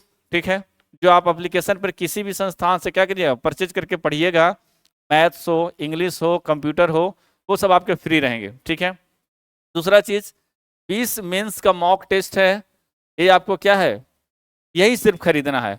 Online वाले विद्यार्थियों के लिए इसकी फी कितना है, 500 रुपीज़ है। इसमें आपको क्या मिल जाएगा, +5 सेक्शनल मिल जाएगा। ठीक है, इसके बाद इंपॉर्टेंट PDF जो होंगे, ठीक है, जो क्लासेज यूट्यूब पर चलेंगे उनको आपको प्रोवाइड कराएंगे। इसके बाद एक हम लोग होमवर्क सीरीज चलाते हैं कि बहुत सारे विद्यार्थी अगर क्लासेस नहीं अटेंड कर पा रहे हैं ऑफलाइन में, तो वो घर बैठे क्या कर सकते हैं, जो डेली उनको टास्क मिलेगा उसको पूरा कीजिएगा। ठीक है, तो आपको सिलेबस यह मैं 19 से लेके 19 मई से लेके 20 मई तक खत्म कर दूंगा यूट्यूब पे, मैथ्स का, इंग्लिश का, कंप्यूटर का और साथ ही साथ हिंदी का। ठीक है, क्लासेस 2 से 5 चलेंगे, अभी AMWF में चलेंगे। यह जो 20 मेंस का मॉक टेस्ट है परचेज करने के बाद मैं आपको डायरेक्टली व्हाट्सएप पे ही भेज दूंगा, ठीक है, कि आप एक दिन में आपकी कैपेसिटी एक सेट लगाने का है तो एक लगा लीजिए, दो लगाने का है तो दो लगा लीजिए। तो ये मैं आपको इसके साथ में ऑब्जेक्टिव का आंसर भेज दूंगा, इसके बाद मैं डिस्क्रिप्टिव का आंसर भेज दूंगा, और क्वेश्चन में ही क्यूआर कोड लगे होंगे, क्यूआर कोड को स्कैन कीजिएगा तो डायरेक्टली आप सॉल्यूशन पे पहुंच जाइएगा। इसके बाद इंपॉर्टेंट पीडीएफ्स होंगे और होमवर्क सीरीज होंगे, और सबसे खासियत बात है कि एक पेड ग्रुप वाले विद्यार्थी का अलग से ग्रुप बना हुआ है, तो जिसमें आपको हर एक अलग अलग प्रकार की सुविधाएं मिलेगी। कोई किसी को डाउट होगा तो डाउट सेक्शन पूछ सकते हैं, है ना। और मैं संडे से तो मैं उनके लिए ऑनलाइन वाले के लिए स्पेशल टाइम निकालने वाला हूँ। तो अगर कोई विद्यार्थी ऑनलाइन में जुड़ना चाहते हैं तो सिर्फ हम क्या कर रहे हैं, मेंस का मॉक टेस्ट का सिर्फ पैसा ले रहे हैं, वो भी कितना, 20 + 5 25 मॉक टेस्ट दे रहे हैं आपको, और उसका फी मात्र कितना ले रहे हैं, 50 रुपया ले रहे हैं।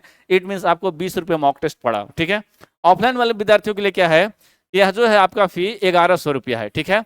आप क्लासेज में आएंगे, यहाँ पे पढ़ेंगे, आपकी टेस्ट के बाद कॉपी चेक की जाएगी, उसके बाद आपको अलग प्रकार का सॉल्यूशन दिया जाएगा। तो ये सब मिला के जो भी विद्यार्थी अभी तक टेस्ट की तैयारी नहीं किए हैं या एग्जामिनेशन की तैयारी नहीं कर रहे हैं, कृपया तैयारी शुरू कर दें, क्योंकि ये आपको ज़्यादा वक्त देगा नहीं। एप्लीकेशन पर नहीं लॉन्च करने का कोर्स यही रीजन था कि शॉर्ट टर्म क्या है, आपको मिलेगा, बहुत कम समय मिलेगा, और कम समय में हम आपको ज़्यादा से ज़्यादा कंटेंट है आपको यूट्यूब पे ही प्रोवाइड करा देंगे। क्या ज़रूरत है आपको एप्लीकेशन पे पढ़ने का, बहुत सारे हैं टीचर एप्लीकेशन पे जाके अपना बेच रहे हैं, विद्यार्थी खरीद लेता है, बाद में बोलता है कि नहीं इसका कोर्स सही नहीं था। आप सामने देखो, आप अगर चीज़ें आपको अच्छी लगती है तो आप करो, ठीक है। तो ये आपके लिए इन्फॉर्मेशन था, और जो भी विद्यार्थी जुड़ना चाहते हैं तो दिए गए नंबर वहाँ भी साइड स्क्रीन पर नंबर है, और नहीं तो मैं नंबर फिर से लिख दे रहा हूँ, इस नंबर पे आप मुझे कॉल कर लेना, 9304283279, ठीक है, यह नंबर है। अब चलते हैं हम लोग अगले सवाल की तरफ, है ना। अब टेस्ट सीरीज का भी हम लोग क्या करना है, सोल्यूशन करना है। यह सेट नंबर हम लोग 18 का सोल्यूशन कर रहे हैं। यह जो 20 टेस्ट है डिजाइन किया हुआ सिविल कोड के लिए, ये आपको लगा के ही जाना है। इसमें आपको इतना बेहतरीन बेहतरीन कॉन्सेप्ट मिलेगा, ताकि आप देख लो ना मार्केट में पूरे बेहतर किसका है, आपको एक बार देख लो, उसके बाद मेरी टेस्ट का एनालिसिस करना, तब आपको पता चलेगा, ठीक है। अब हम लोग आते हैं टेस्ट सीरीज के सोल्यूशन पे। तो सेट नंबर 18 का हम लोग सोल्यूशन देख रहे हैं, और एज यूजुअल आपको सबसे पहले जो स्टार्टिंग होगा किससे होगा, मैथ से होगा। तो कह रहा है कि x जो है सबसे छोटी संख्या है, ठीक है। x कोई संख्या जो क्या है, सबसे छोटी संख्या है, जो 2, 26, 18, 39 और 169 से विभाज्य है, और एक पूर्ण वर्ग संख्या भी है। अगर x को 123 से विभाजित किया जाता है तो शेषफल क्या होगा। यह जो कॉन्सेप्ट है आपका एलसीएम बेस्ड होगा, ठीक है, कि कोई छोटी संख्या है तो सबसे छोटी संख्या क्या, लिस्ट कॉमन फैक्टर। तो हम लोग क्या करेंगे, 2, 26, 18, 39 और 169 का एलसीएम निकाल देंगे, ठीक है। अगर इस तरह से भी निकाल सकते हैं, तो 2 से लगाया मैंने, तो यह मेरा 1 हो गया, ये मेरा 13 हो गया, ये मेरा 9 हो गया, ये मेरा 39, ये मेरा क्या 169। अब मेरा लगेगा डायरेक्ट 13 से ही लगा देता हूँ, 1 1 9 मेरा रह जाएगा, 13 × 39, ये कितना हो जाएगा मेरा 13 हो जाएगा। अब मेरा 3 से लगा देता हूँ, ये मेरा बचेगा 3 बचेगा, ये मेरा 1 बचेगा, ये मेरा 13 बचेगा। तो जो मेरा एलसीएम निकालने के बाद जो संख्या आया 13 × 13, 13 दो बार है, एक बार यहाँ एक बार यहाँ, उसके बाद 3 × 3, 3 × 3, इसके बाद बचा मेरा क्या 2 बचा। लेकिन अगर आपको संख्या को पूर्ण वर्ग बनाना है तो क्या करना पड़ेगा, एक और आपको लाना पड़ेगा, क्या 2 लाना पड़ेगा। तो यहाँ पे हम 2 से गुना कर देंगे। तो अब जो मेरी x जो सबसे छोटी संख्या बनी गई क्या, कि 13 का स्क्वायर गुने 3 का स्क्वायर गुने कितना 2 का स्क्वायर, यही मेरा x जो है सबसे छोटी संख्या बना। और इसको हम लोग क्या करेंगे, 123 से विभाजन करेंगे, ठीक है। तो करते हैं हम लोग। तो 13 गुने कितना, 13 का स्क्वायर कितना होता है 169, 3 का स्क्वायर कितना होता है 9, और 2 का स्क्वायर कितना होता है 4, और इसी को भागा देना है कितना 123 से। तो 169 गुने कितना हो जाएगा आपका 36/123। जब इसको गुना करेंगे, मैं ऑलरेडी गुना कर चुका हूं क्योंकि कैलकुलेशन में यहाँ कम समय लगे, तो 6000 कितना आएगा 84 बटा कितना करना है आपको 123 करना है। तो इसका जो सबसे बेस्ट मेथड है आप निकाल लो 6084, ठीक है। कितना से लगेगा 23 23 चौक 92, 4 से आप लगाओ तो कितना बचेगा 492 होगा। ठीक है, 8 में से 2 गया 6, 1 1 116 4। अब तो मेरा ये 9 मरतबे लगेगा, तो 9 तिया 27, 9 दिन 18, 2 20 और 9 और 2 कितना हो गया 11। तो 14 में से 7 गया 7, ये बचा 5 7, यानी रिमाइंडर मेरा कितना बचेगा 57 बचेगा। ठीक है, सवाल में कोई जान नहीं है, बस आपको समझना है कि अगर कोई ऐसी छोटी संख्या जो इतना संख्या से विभाज्य है, हम लोग क्या करते हैं उसका एलसीएम निकालते हैं। मैंने सवाल को एक स्टेप आगे कर दिया, क्या कर दिया कि वह एक पूर्ण वर्ग संख्या है, तो पूर्ण वर्ग संख्या बनाने के लिए जो घट रहा था उसको हम लोग क्या करेंगे इसमें गुना कर दिए। इसके बाद एक स्टेप मैंने और बढ़ा दिया कि वह जो संख्या है अगर इतना से विभाजित किया जाए तो शेषफल कितना बचेगा। कुछ नहीं करना था, एलसीएम एचसीएफ का सवाल था, एलसीएम निकाले हम लोगों ने, उसको पूर्ण वर्ग बनाया, उसके बाद दी गई संख्या से भागा दिए और जो मेरा रिमाइंडर बचा हुआ मेरा क्या हो जाएगा आंसर हो जाएगा। तो 57 इसका answer, where is 57, option number B is the right answer. ठीक है, चलिए अगले सवाल की तरफ बढ़ते हैं। देखिए सवाल है ना आपको सिर्फ देखने में हार्ड लगेगा, लेकिन सवाल उतना हार्ड है नहीं। अब ये सवाल देख लो, आप कह रहा है कि दो धावक जो है क्रमशः 40 किलोमीटर प्रति घंटा और 34 किलोमीटर प्रति घंटा की गति से एक दूसरे की ओर दौड़ना चालू किया। ठीक है, रिलेटिव स्पीड का कॉन्सेप्ट है कि एक धावक नंबर ए है और धावक नंबर बी है। कहता है कि धावक नंबर ए इधर से दौड़ रहा है और धावक नंबर बी इधर से दौड़ रहा है। एक की स्पीड कितनी है 40 किलोमीटर प्रति घंटा है और इसकी स्पीड कितनी है 34 किलोमीटर प्रति घंटा है। ठीक है, उसके बाद कह रहा है कि 1 घंटा 45 मिनट के बाद वो मिलते हैं, तो शुरुआती में वो एक दूसरे से कितनी दूरी पे मिलेंगे। ठीक है, सवाल कोई हार्ड नहीं है, बस आपको समझना है क्या है कॉन्सेप्ट। एक रिलेटिव स्पीड का कॉन्सेप्ट है कि दोनों अगर एक दूसरे का अपोजिट जाएगा तो दिया हुआ चाल क्या करेंगे हम लोग ऐड करेंगे। ठीक है, और एक दूसरे के समानांतर जाएगा तो दिया हुआ चाल क्या करेंगे घटाएंगे। एक कॉन्सेप्ट ये हो गया। दूसरा कॉन्सेप्ट क्या हो गया कि दूरी बराबर क्या होता है चाल गुना समय। तो दूरी बराबर क्या होता है चाल गुना समय होता है। ठीक है, तो हमें क्या निकालना है दूरी ही तो निकालना है। यहाँ पे चाल दिया हुआ है, लेकिन रिलेटिव स्पीड में एक दूसरे के ओर आ रहा है अपोजिट डायरेक्शन में, तो चाल जुट जाएगा। 40 + 34 कितना हो जाएगा 74 हो जाएगा। ठीक है, बचा समय मेरा, तो समय कितना है 1 घंटा 45 मिनट। तो 1 घंटा तो हम लोग जान ही रहे हैं, और 45 मिनट का हम लोग क्या लिख सकते हैं 45 मिनट का हम लोग लिख सकते हैं 45/60, यानी 3 बटा कितना होता है 4 होता है, और 3/4 कितना होता है 0.75। अगर आपको इतना पता है तो ठीक है, मेरा डायरेक्ट हो जाएगा। 1 घंटा तो मेरा पूरा पूरा दिया हुआ है, 45 मिनट को अगर हम लोग घंटा में बदलेंगे तो 45/60 करना पड़ेगा। 3/4 और 3/4 कितना होता है 0.75 के बराबर। यानी अब जो हम टोटल घंटा हम लिख सकते हैं तो 1.75 लिख सकते हैं। यानी घंटा में कन्वर्ट करने के बाद 45 मिनट 1 घंटा कितना हो गया 1.75 घंटा। अब कहता है कि दूरी निकालना है, तो क्या करेंगे इसको हम लोग गुना कर देंगे। 74 गुने कितना 1.75, यह गुना करके जो आएगा आपका 129.5 आएगा, और यही मेरा क्या होगा इतना किलोमीटर की डिस्टेंस जो है वो क्या करेगा तय कर लेगा। ठीक है, तो ये मेरा आंसर ऑप्शन में क्या हो जाएगा डी हो जाएगा। कुछ नहीं कॉन्सेप्ट था, एक रिलेटिव स्पीड का कॉन्सेप्ट था। अपोजिट डायरेक्शन में चाल जुटेगा, सेम डायरेक्शन में घटेगा, दूरी बराबर फार्मूला निकालना था, और यहाँ जो मिनट में दिया हुआ था उसको घंटा में कन्वर्ट करके अपना काम निकाल लेना था। चलिए अगले सवाल की तरफ बढ़ते हैं। यह सवाल थोड़ा अच्छा है, प्रॉफिट एंड लॉस से दिया गया है, सिंपल कैलकुलेशन कर। कह रहा है कि ए ने बी को 30% के लाभ पर एक घड़ी बेची, और बी ने इसे सी को 10% के लाभ पे बेच दिया, और सी ने इसे डी को 20% हानि पे बेचा, है ना, ये हानि होगा यहाँ पे, हानि पे बेचा।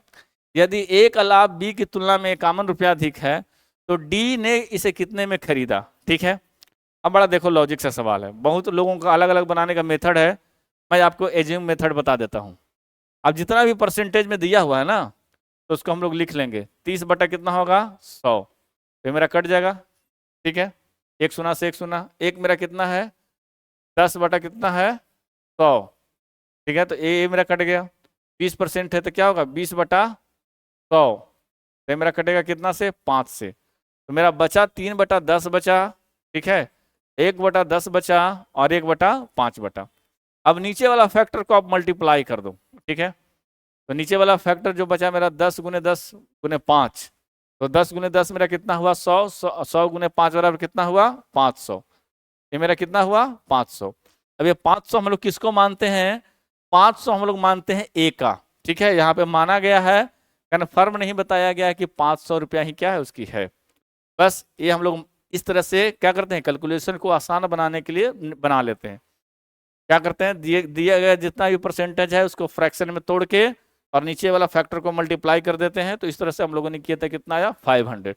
और यह जो 500 है किसका माना जाएगा, एक ए का मान लेते हैं। ए मान लिया जाए कि यहाँ पे कितना है 500 रुपया है, कितना है 500 रुपया। कहता है कि ए ने बी को कितना पर भेजा, 30% लाभ पे बेचा। तो अगर इसका हम 30% निकालेंगे, किसका, एक इसका 500 का, तो 500 का 30% कितना हो जाएगा 150 रुपया आ जाएगा। सबको पता है लेकिन कर दे रहे हैं, हर एक अलग अलग प्रकार के विद्यार्थी है, किन्हीं को ना समझ में आए। तो 30 कितना हो गया 150। ए ने अगर 500 रुपया में खरीदा था तो बी को कितना पड़ा, इसमें 150 जोड़ देंगे, ए का लाभ, तो बी को पड़ा मेरे कितना 650 रुपया, ठीक है। यानी बी ने कितना पे खरीदा 650 रुपया पे खरीदा। कह रहा है कि बी ने 10% लाभ पे किसको बेचा, सी को बेचा।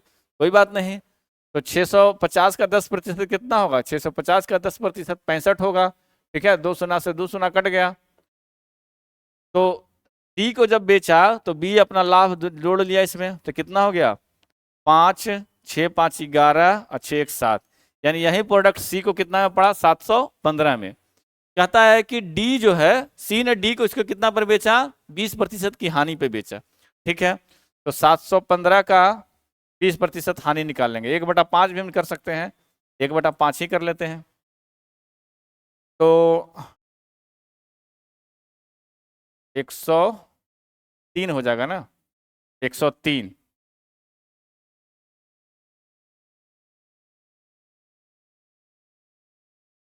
देखो 715 हो गया इधर, इसके बाद 20% की हानि पे बेचा, 715 डायरेक्ट डी ही का निकाल लेते हैं। 715 गुने 4/5, ये मेरा कटेगा कितना से 14 25 70, 143, ठीक है। 14 25 70 पंतेरी 15। तो डी को जो पड़ा होगा 300 को 12, 4 को 16, 1 17, 4 1 5, यानी डी को जो है पड़ा कितना का पड़ा 572 रुपया का, ठीक है। हम लोगों ने इस तरह निकाल लिया। ए का कितना 500, बी का 30% लाभ जोड़े जब इसमें तो 650 का पड़ा, सी को कितना पड़ा 715 का, डी का पड़ा कितना 572 का। अब सवाल कह रहा है कि ए का लाभ बी की लाभ की तुलना में कितना है 51 रुपया अधिक है। तो ए का लाभ कितना था जी 150 रुपया, अब बी का लाभ कितना था 65 रुपया। तो इसी को तो घटाना है कि 150 माइनस 65, और इसका वैल्यू कितना दिया हुआ है 51 दिया हुआ, ठीक है। अब इससे हम लोग कैलकुलेट कर लेंगे, इधर घटाएंगे तो मेरा कितना आएगा 85, 85 का वैल्यू कितना 51, तो एक का वैल्यू कितना हो जाएगा 51/85। अब इसमें से जिसका पूछेगा ए का, बी का, सी का, डी का, सबका निकाल सकते हैं। तो कहता है डी ने इसे कितने में खरीदा, तो डी की क्वांटिटी को गुना कर देंगे। डी की क्वांटिटी कितनी है 572 है। आप इधर देखोगे तो 17 तिया 51, 17 पचे क्या हो जाएगा 85, यानी हम इन लोग इसको कर सकते हैं कि 572 गुने 3 बटा क्या कर सकते हैं 5 कर सकते हैं, ठीक है। तो 3 दूनी 6, 3 21 और 5 कितना हो जाएगा 15, 2 17, 1716/5। अब इसको भागा देंगे, 5 3 15, 5 को 20, 216, इतना तो फिक्स है कि 3 4 आएगा, और फिर 216 में से बचेगा मेरा 16 सिर्फ, तो 15। ऑप्शन नंबर क्या होगा बी 343.20, ठीक है। कैसे मैंने किया 300 से गुना करेंगे तो 1500 हो जाएगा, फिर 216 बचेगा तो 5 को 20 है ना, फिर बचेगा, फिर मेरा लास्ट में 16 बचेगा, तो 343 तो आएगा ही आएगा। तो option number B is the right answer, ठीक है। अगले सवाल की तरफ बढ़ते हैं, ठीक है। कहता है कि एक कार्यालय में कर्मचारियों की कुल संख्या में से 5/8 पुरुष है। ठीक है, कहीं कार्यालय है वहां पे पुरुष, ठीक है, कुल जनसंख्या का कितना है 5/8, और इधर महिला है। ठीक है, तो पुरुष अगर 5 है और टोटल 8 है, 5/8 कहने का मतलब क्या कि 8 में से 5 पुरुष है, तो महिला कितना हो गया 3 हो गया। ठीक है, यहाँ भी लिखा भी है कि शेष महिलाएं हैं। तो 5/8 का कहने का मतलब कि टोटल नंबर ऑफ इंसान कार्यालय में कितना है 8 है, जिसमें 5 पुरुष है, तो कितना महिला है 3 महिला है। ये तो बेसिक से चीज है। कहता है कि पुरुषों की संख्या का 2/5 गैर तकनीकी कर्मचारी है, नॉन टेक। ठीक है, यहाँ से 2 ब्रांच, ठीक है, एक टेक्निकल, एक क्या नॉन टेक्निकल। ठीक है, एनटीपीसी। कहता है कि 2/5 जो है वो क्या है गैर तकनीकी है। तो 5 का 2/5 करेंगे तो कितना आएगा 2 ना आएगा। तो 2 आदमी मेरा क्या है नॉन टेक वाला है, मेरा मतलब 3 आदमी क्या है टेक्निकल है पुरुष वाला में। महिला के कहता है कि 2/3 कर्मचारी क्या है तकनीकी है। तो महिला में भी क्या है टेक और नॉन टेक। ठीक है, तो टोटल महिला कितना है 3, तो 3 का 2/3 क्या है मेरा तकनीकी है। तो तकनीकी वाला में आ जाइए, 3 का 2/3 मेरा कितना है, यानी 2 को है मेरा क्या है टेक्निकल है, 3 को में से तो 1 मेरा क्या है नॉन टेक है।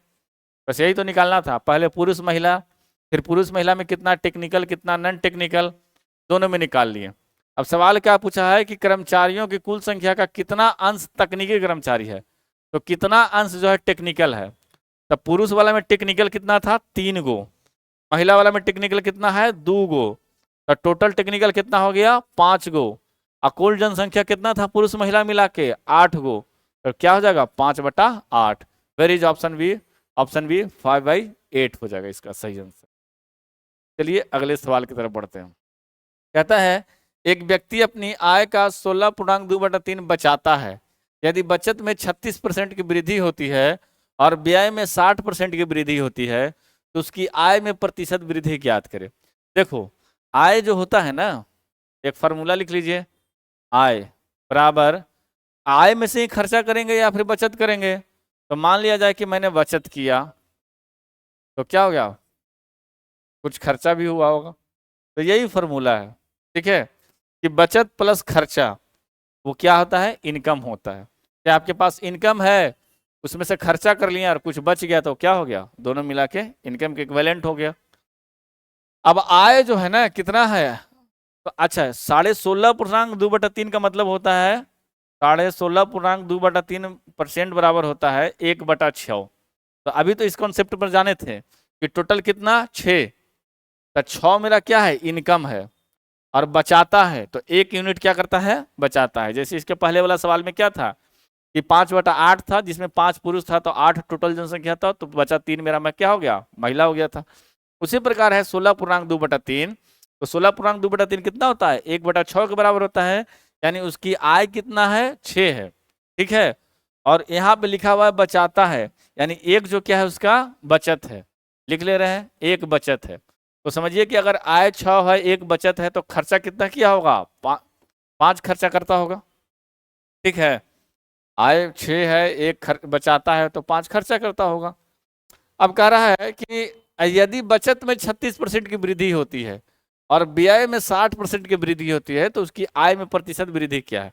अच्छा अब 1 है तो यहाँ 1 से हम लोग तो निकाल नहीं सकते हैं, तो ऐसा करते हैं कि इसको हम लोग 600 मान लेते हैं कैलकुलेशन को इजी बनाने के लिए।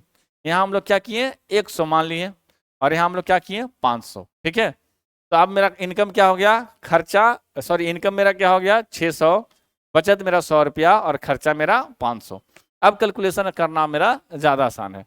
कहता है कि बचत में 36% की वृद्धि होती है, तो 100 का 36% निकालेंगे तो क्या होगा 36, यानी 36 रुपया मेरा बचत बढ़ गया। जोड़ कहता है कि व्यय में 60% की वृद्धि होती है, तो 500 का 60% कितना होगा 300 होगा, 500 गुने 60/100, 2 शून्य से 2 शून्य यानी 300। ठीक है, तो अब पूछा क्या कि उसकी आय में प्रतिशत वृद्धि ज्ञात करें। तो अब जो मेरा है यही चीज ना बचत और खर्चा जोड़ के हम लोग क्या करते हैं, आय के इक्विवेलेंट करते हैं। तो अब मेरा कितना बढ़ गया, 36 इधर से 300 इधर से, तो ई मेरा एक्स्ट्रा बढ़ गया कितना पे, 600 पे कंपेरिजन में। तो हम यहीं से निकाल सकते हैं कि कितना बढ़ गया। तो क्या करेंगे, 336 बटा 100 गुने क्या कर देंगे, 100 कर देंगे, ठीक है। और कितना मेरा आय में वृद्धि है वो बढ़ जाएगा। तो 2 शून्य से मेरा 2 शून्य कट गया, 6 पचे 30, फिर बचा 36, तो 6 छक 36, ये मेरा कट जाएगा कितना मरतबे, 56 मरतबे। यानी 56% की क्या हुई थी, इनकम में वृद्धि हुई थी, ठीक है। तो इसका सही जवाब क्या है, 56%, where is 56, option C is the right answer, ठीक है। सवाल कोई भी टफ नहीं है, बस आपको थोड़ा सा कॉन्सेप्ट पे काम करके जाना है ताकि आपका एग्जामिनेशन में एक भी क्वेश्चन ना छूटे। बार बार बोलते हैं कि ईवर कैटेगरी से 17,000 विद्यार्थियों ने क्वालिफाई किया है, इट मीन्स कंपटीशन बहुत टफ होने वाला है। आपका एक एक नंबर जो है ना रेस में बना सकता है, रिजल्ट बना सकता है, जॉब लगा सकता है, बाहर का भी रास्ता दिखा सकता है। बहुत सारे बच्चे ओवर कॉन्फिडेंस में हैं, अब जाग जाओ यार, अभी तो समझो बेरोजगारी किस लेवल की है, ठीक है। कहता है कि कक्षा ए और बी छात्रों की संख्या क्रमशः 54 और 72 है, ठीक है। बी में गणित में छात्रों का औसत अंक 45 है और ए और बी के सभी छात्रों का औसत अंक 42 है। तो ए के छात्रों का औसत अंक का आधा ज्ञात करें, ठीक है। कोई बड़ी बात नहीं है। अब कॉन्सेप्ट समझिए, एक कक्षा है ए, एक कक्षा है बी, तो छात्रों की संख्या कितना है, एक में है 54, एक में क्या है 72, ठीक है। कहता है कि बी में गणित, हाँ कक्षा बी में गणित में छात्रों का औसत अंक कितना है, 45। अच्छा, एक रेशियो जब निकालेंगे इसका तो मेरा कट भी सकता है, कितना से कटेगा, 54, फिर से लिख रहे हैं, ए है और बी है, ए मेरा 54 है, ये मेरा 72 है। तो 18 ये 54 होता है ना, 18 चौक 72, यानी 3 4 में हम तो लिख ही सकते हैं, अगर इसे में कन्वर्ट करें तो बी वाला का कितना है मेरा औसत, बी में मेरा 4 है, तो बी वाला के औसत कितना है, 45। फिर कह रहा है ए और बी के सभी, अच्छा ए प्लस बी भी हम इधर लिख दे रहे हैं, तो ए प्लस बी इधर 3 यूनिट, इधर 4 यूनिट, ठीक है। तो ए प्लस बी में टोटल कितना हो जाएगा, 7 यूनिट, ठीक है। अब बहुत सारे विद्यार्थी 54 से बनाएंगे, 72 से बनाएंगे, फिर ए प्लस बी 54 प्लस 72 जोड़ेंगे, तब कंपटीशन निकलेगा। लगता है आपको कर पाइएगा कम समय में, नहीं कर पाइएगा। 54 और 72 को क्या किए, 3:4 है ना, 3 और 4 से 18 से कटिएगा तो काट दिए। फिर ए प्लस बी बोला तो 3 4 7 मान लिए इधर। बी का औसत मेरा दिले है कितना, 45। ए और बी का औसत कितना दिले है, 42, तो यहाँ पे हम 42 लिख लेंगे, ठीक है। और पूछा किसका है, ए के छात्रों के औसत का आधा। देखिए सवाल में कुछ दिया हुआ है तो अंत तक पढ़िए। तो फिलहाल हम मान लेते हैं कि ए का औसत मेरा कितना है, x है, ए का औसत कितना है, x है। अब हम लोग क्या करते हैं, औसत का फॉर्मूला निकाल देंगे। तो 3 गुने x प्लस इसका तो दिया हुआ ही है, तो 4 गुने कितना हो जाएगा, 45। आई टोटल मेरा सबका एवरेज दिया हुआ है ए प्लस बी का, बराबर 7 गुने कितना हो जाएगा, 42। देखिए कितना आसान से कैलकुलेशन हो गया, ठीक है। अब इसको निकालेंगे हम, तो 3x हो जाएगा प्लस 4 पचे 20 और 4 चौको 16 2 18, ठीक है। 7 दूनी 14 और 7 चौका 28, एक कितना हो जाएगा, 29, ठीक है, कोई बात नहीं। अब 3x बराबर घटाएंगे तो मेरा कितना होगा, 294 में से 180 घटा देंगे, ठीक है। 4 9 में से 8 गया 1, 114, यानी 3x बराबर मेरा क्या आ रहा है, 114 आ रहा है।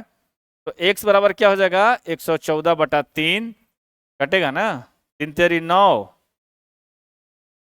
बचेगा 24, तो 3 8 24, यानी मेरा 38 से कट गया, ठीक है। तो ढेर विद्यार्थी का होगा 38 मार्क के निकल जाएगा, ऑप्शन में 38 भी है, आ गया ना मेरा एक का। लेकिन पूछ रहा है कि ए का औसत अंक का आधा, यानी 38 का आधा, तो 38 का आधा क्या होगा, 38 गुने 1/2 कटेगा 19 मरतबे, 19 इज द राइट आंसर, ठीक है। सवाल टेक्निकल जानबूझ के बनाया जाता है ताकि आप सवाल को कितना ढंग से पढ़ते हैं तभी ना आप फाइनल कंक्लूजन तक जा सकते हैं। पढ़िएगा ही नहीं तो क्या होगा, कुछ भी ऑप्शन शुरू में ही मार के निकल जाइएगा। अगला सवाल बड़ा अच्छा कॉन्सेप्ट है टाइम एंड वर्क का। कहता है कि 3 पुरुष एक कार्य को 8 दिन में पूरा करते हैं, 9 महिलाएं समान कार्य को 6 दिनों में पूरा कर सकती है। तो 4 महिलाएं और 4 पुरुष और 9 महिलाएं अपनी आधी क्षमता से, देखिए सवाल एक एक स्टेप आपका आगे बढ़ाया हुआ है, आप इतना कर लोगे तो बाकी एग्जामिनेशन के लिए भी सोचना नहीं पड़ेगा। तो कहता है कि आधी क्षमता से कार्य करते हुए कार्य को कितने दिन में पूरा करेंगे। सबसे पहले आपको डिसाइड करना होगा कि टोटल वर्क कितना है, फिर पुरुष और महिला की एफिशिएंसी कितना है, तो ये तो पहले ज्ञात करना चाहिए।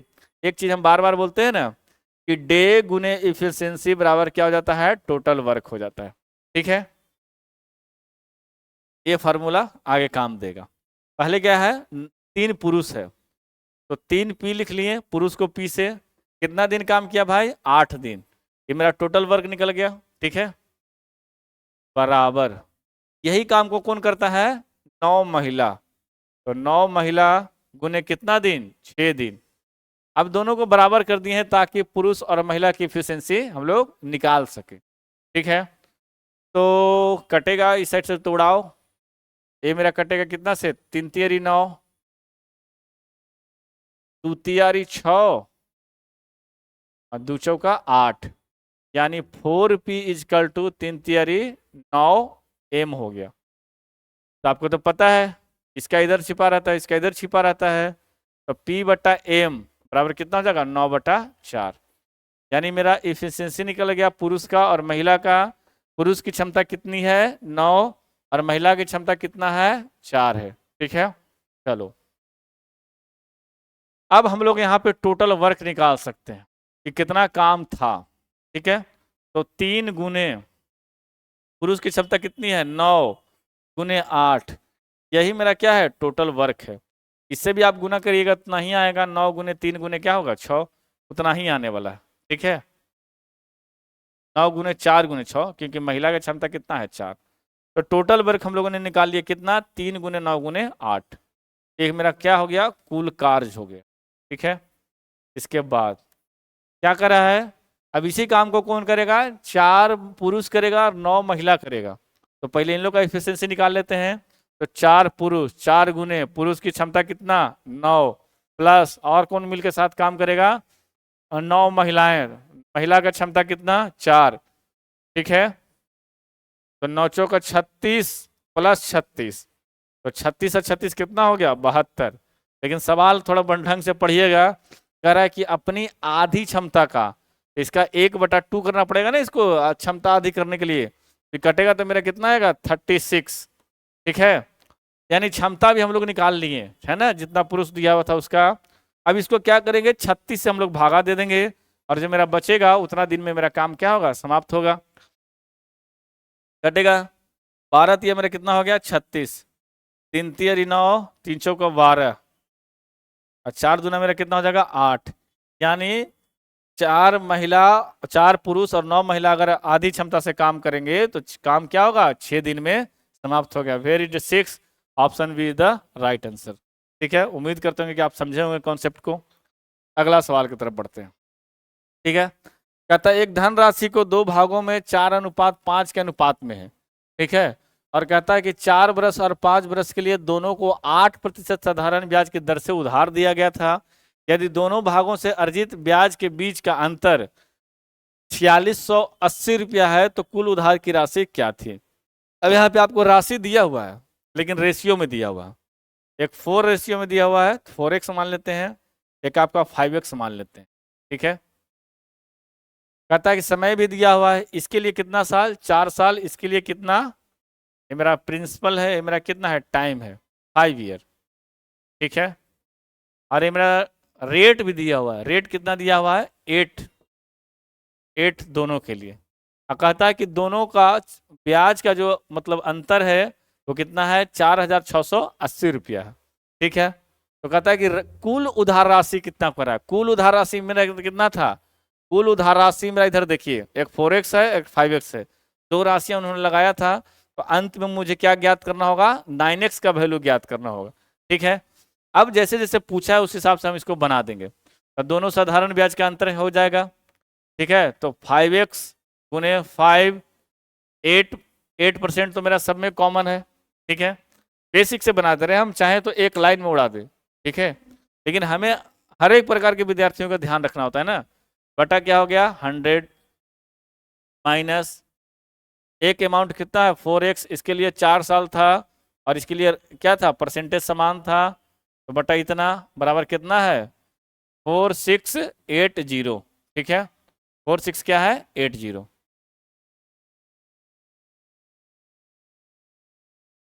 Four six eight. अब एक चीज देखिए, इसमें 8 और 100, 8 और 100 क्या है कॉमन है, तो हम लोग इसको 8/100 को क्या कर सकते हैं बाहर निकाल सकते हैं। ये मेरा कितना हो जाएगा 25x, 25x और 400 का 16x। ठीक है, बराबर कितना हो जाएगा 4680। ठीक है, अब ये मेरा घटेगा, तो 25 में से 16 जाएगा तो कितना बचा 9x बचा, और इधर मेरा तो गुना होगा ही, कितना 9x गुने ये मेरा कॉमन निकला हुआ है 8/100। तो इसको हम लोग क्या कर सकते हैं डायरेक्टली इन्वर्सली क्रॉस मल्टीप्लिकेशन कर देंगे, तिरछा गुना हो जाएगा इधर, तो 4680 गुने क्या कर देंगे 100 कर देंगे, और नीचे में बटा क्या कर देंगे 8 कर देंगे। ठीक है, ये मेरा तिरछा गुना हो गया, 100 जो है इधर गुना हो गया, ऊपर से मेरे नीचे 8 चला आया। अब यह जो है मेरा 585 से कट जाएगा। ठीक है, बोलिएगा ऐसे कैसे सर, हम काट के रखे हैं, टाइम कम लगेगा। ठीक है, और ये जो मेरा कितना आ जाएगा 585 गुने 100 हो जाएगा, तो जब इसको हम लोग गुना करेंगे तो कितना होगा 585 और 2 जीरो हो जाएगा। बोलिएगा सर आंसरवा हो गया, तो ध्यान से क्वेश्चनवा देखिएगा तो आंसरवा हो गया। कैसे, क्योंकि जब शुरू में हम लोग राशि जोड़े थे 4x + 5x, तो हमें 9x का ही वैल्यू निकालना था। यहाँ जब दोनों चक्रवृद्धि ब्याज के अंतर किए तो मेरा ऑटोमेटिक 9x आ गया, संजोग या किस्मत नहीं, कैलकुलेशन देखना है। ऊपर में मुझे इतना ही वैल्यू निकालना है, मुझे इतना अभी ही मेरा वैल्यू आ गया, तो हम डायरेक्टली क्या करेंगे पुट कर देंगे। फिर विद्यार्थी होगा पहले x का मान निकालेगा, फिर 4x का मान निकालेगा, फिर 5x का निकालेगा, फिर जोड़ेगा, फिर कोई डायरेक्ट 9x का निकाल देगा। तेज विद्यार्थी ऐसे करके निकल जाता है। चलिए अगला सवाल की तरफ बढ़ते हैं। कह रहा है कि मूलधन पर 3 साल के लिए 10% सालाना की दर से चक्रवृद्धि ब्याज क्या है जो 8 साल में 12% पर ईयर की दर से साधारण ब्याज के रूप में 4800 रुपया है। कुछ नहीं पूछा है आपको, 2 को चक्रवृद्धि ब्याज दे दिया है। एक में आपको दिले है कि साधारण ब्याज 12% पर 8 साल में इतना है, तो सबसे पहले आपको क्या करना पड़ेगा राशि निकालना पड़ेगा, और एगो आपको क्या है चक्रवृद्धि ब्याज भी है। तो एक ही सवाल में दोनों कॉन्सेप्ट, साधारण ब्याज का भी और किसका चक्रवृद्धि ब्याज का भी। तो आपको ब्याज दिया हुआ है कितना 4800। ठीक है, और समय दिया हुआ है, क्या क्या दिया हुआ है SI दिया हुआ है कितना 4800। ठीक है, रेट मेरा कितना दिया हुआ है 12%, टाइम मेरा कितना दिया हुआ है 8 ईयर। ठीक है, तो प्रिंसिपल निकाल लेते हैं। क्या होता है फॉर्मूला SI गुने है ना 100 प्रिंसिपल बराबर बटा 12 गुने कितना हो जाएगा 8 हो जाएगा, 12 चौका 48, 400 मतलब कटेगा, ये फिर कटेगा 50 से, यानी प्रिंसिपल कितना हो गया 5000 आ गया। ठीक है, अब इसी प्रिंसिपल को आपको चक्रवृद्धि ब्याज पे देना है। ठीक है, कितना परसेंट के रेट से 10% के रेट से, कितना साल के लिए 3 साल के लिए। कोई बात नहीं, आपको तो पता ही है 5000 गुने, अब 3 साल है 10% कितना होता है 1/10, अब बढ़ गया तो क्या होगा 11/10 गुने 11/10 गुने 11/10। ठीक है, अभी मेरा 1 शून्य 2 शून्य 3 शून्य, 1 शून्य 2 शून्य 3 शून्य, 11 का क्यूब है, तो 11 का क्यूब कितना होता है 1331, तो 5 गुने 1331 हम करेंगे, तो मेरा 5 एकम 5, 5 तेरी 15, 5 तेरी 15 1 16, 5 1 16, मेरा राशि कितना आ गया। हम जो निकालते हैं अमाउंट निकालते हैं, लेकिन हमें पूछा है चक्रवृद्धि ब्याज कितना होगा, तो अमाउंट में से प्रिंसिपल घटाएंगे तो चक्रवृद्धि ब्याज आ जाएगा। तो 6655 माइनस 5000 घटाएंगे तो मेरा कितना बचेगा 1655 रुपया बचेगा। तो मेरा क्या हो जाएगा CI हो जाएगा, वेर इज 1655 है ना। तो option number B is the right answer. ठीक है, अगला सवाल कहता है कि शराब की लीटर है ना, शराब की 100 लीटर बोतल में 30 लीटर शराब को 30 लीटर पानी से बदल दिया जाता है, फिर 20 लीटर मिश्रण को 20 लीटर पानी से और 10 लीटर मिश्रण को 10 लीटर पानी से बदल दिया जाता है, तो अंतिम मिश्रण में पानी और अल्कोहल की मात्रा ज्ञात कीजिए। ठीक है, कॉन्सेप्चुअल सवाल है, कॉन्सेप्ट आपको समझना है। कहता है कि पहले जो शराब था, अब बिहार में तो इसे बंद है, पहले जो शराब था कितना था, 100 लीटर था, लेकिन बाद में हम लोगों ने क्या किया, 30 लीटर शराब को निकाल के 30 लीटर पानी डाल दिया। ठीक है, बाद वाला इधर लिख दे रहे हैं, बाद में। ठीक है, तो 100 लीटर शराब में से 30 लीटर अगर हम निकाल देंगे तो कितना बचेगा मेरा, 70 बचेगा, 70%। तो क्या हो जाएगा, 70/100, एक शून्य से एक शून्य कट गया। 100 लीटर में से हम कोई क्वांटिटी 30 लीटर निकाल दिए, 30% निकाल दिए, तो कितना बचेगा मेरा, 70%। तो 70% को कितना लिख सकते हैं, 70/100 लिख सकते हैं। फिर कह रहा है कि 20 लीटर मिश्रण को 20 लीटर पानी से, क्वांटिटी अभी भी क्या है मेरा, आयतन मेरा उतना ही है, 100 लीटर ही है। भले शराब निकाल रहे हो लेकिन शराब के बदले कुछ तो डाला जा रहा है, नीट नहीं मार रहा है। ठीक है, पानी डाल रहा है। ठीक है, तो अभी भी कह रहा क्या है, 100 मेरा क्वांटिटी है। तो इस बार क्या किया, 20 लीटर निकाला है ना, तो 20% निकाला, तो रिमेनिंग कितना बचा, 20% होता है कितना, 1/5। तो 1/5 में से जो बचेगा मेरा 4/5 बटेगा।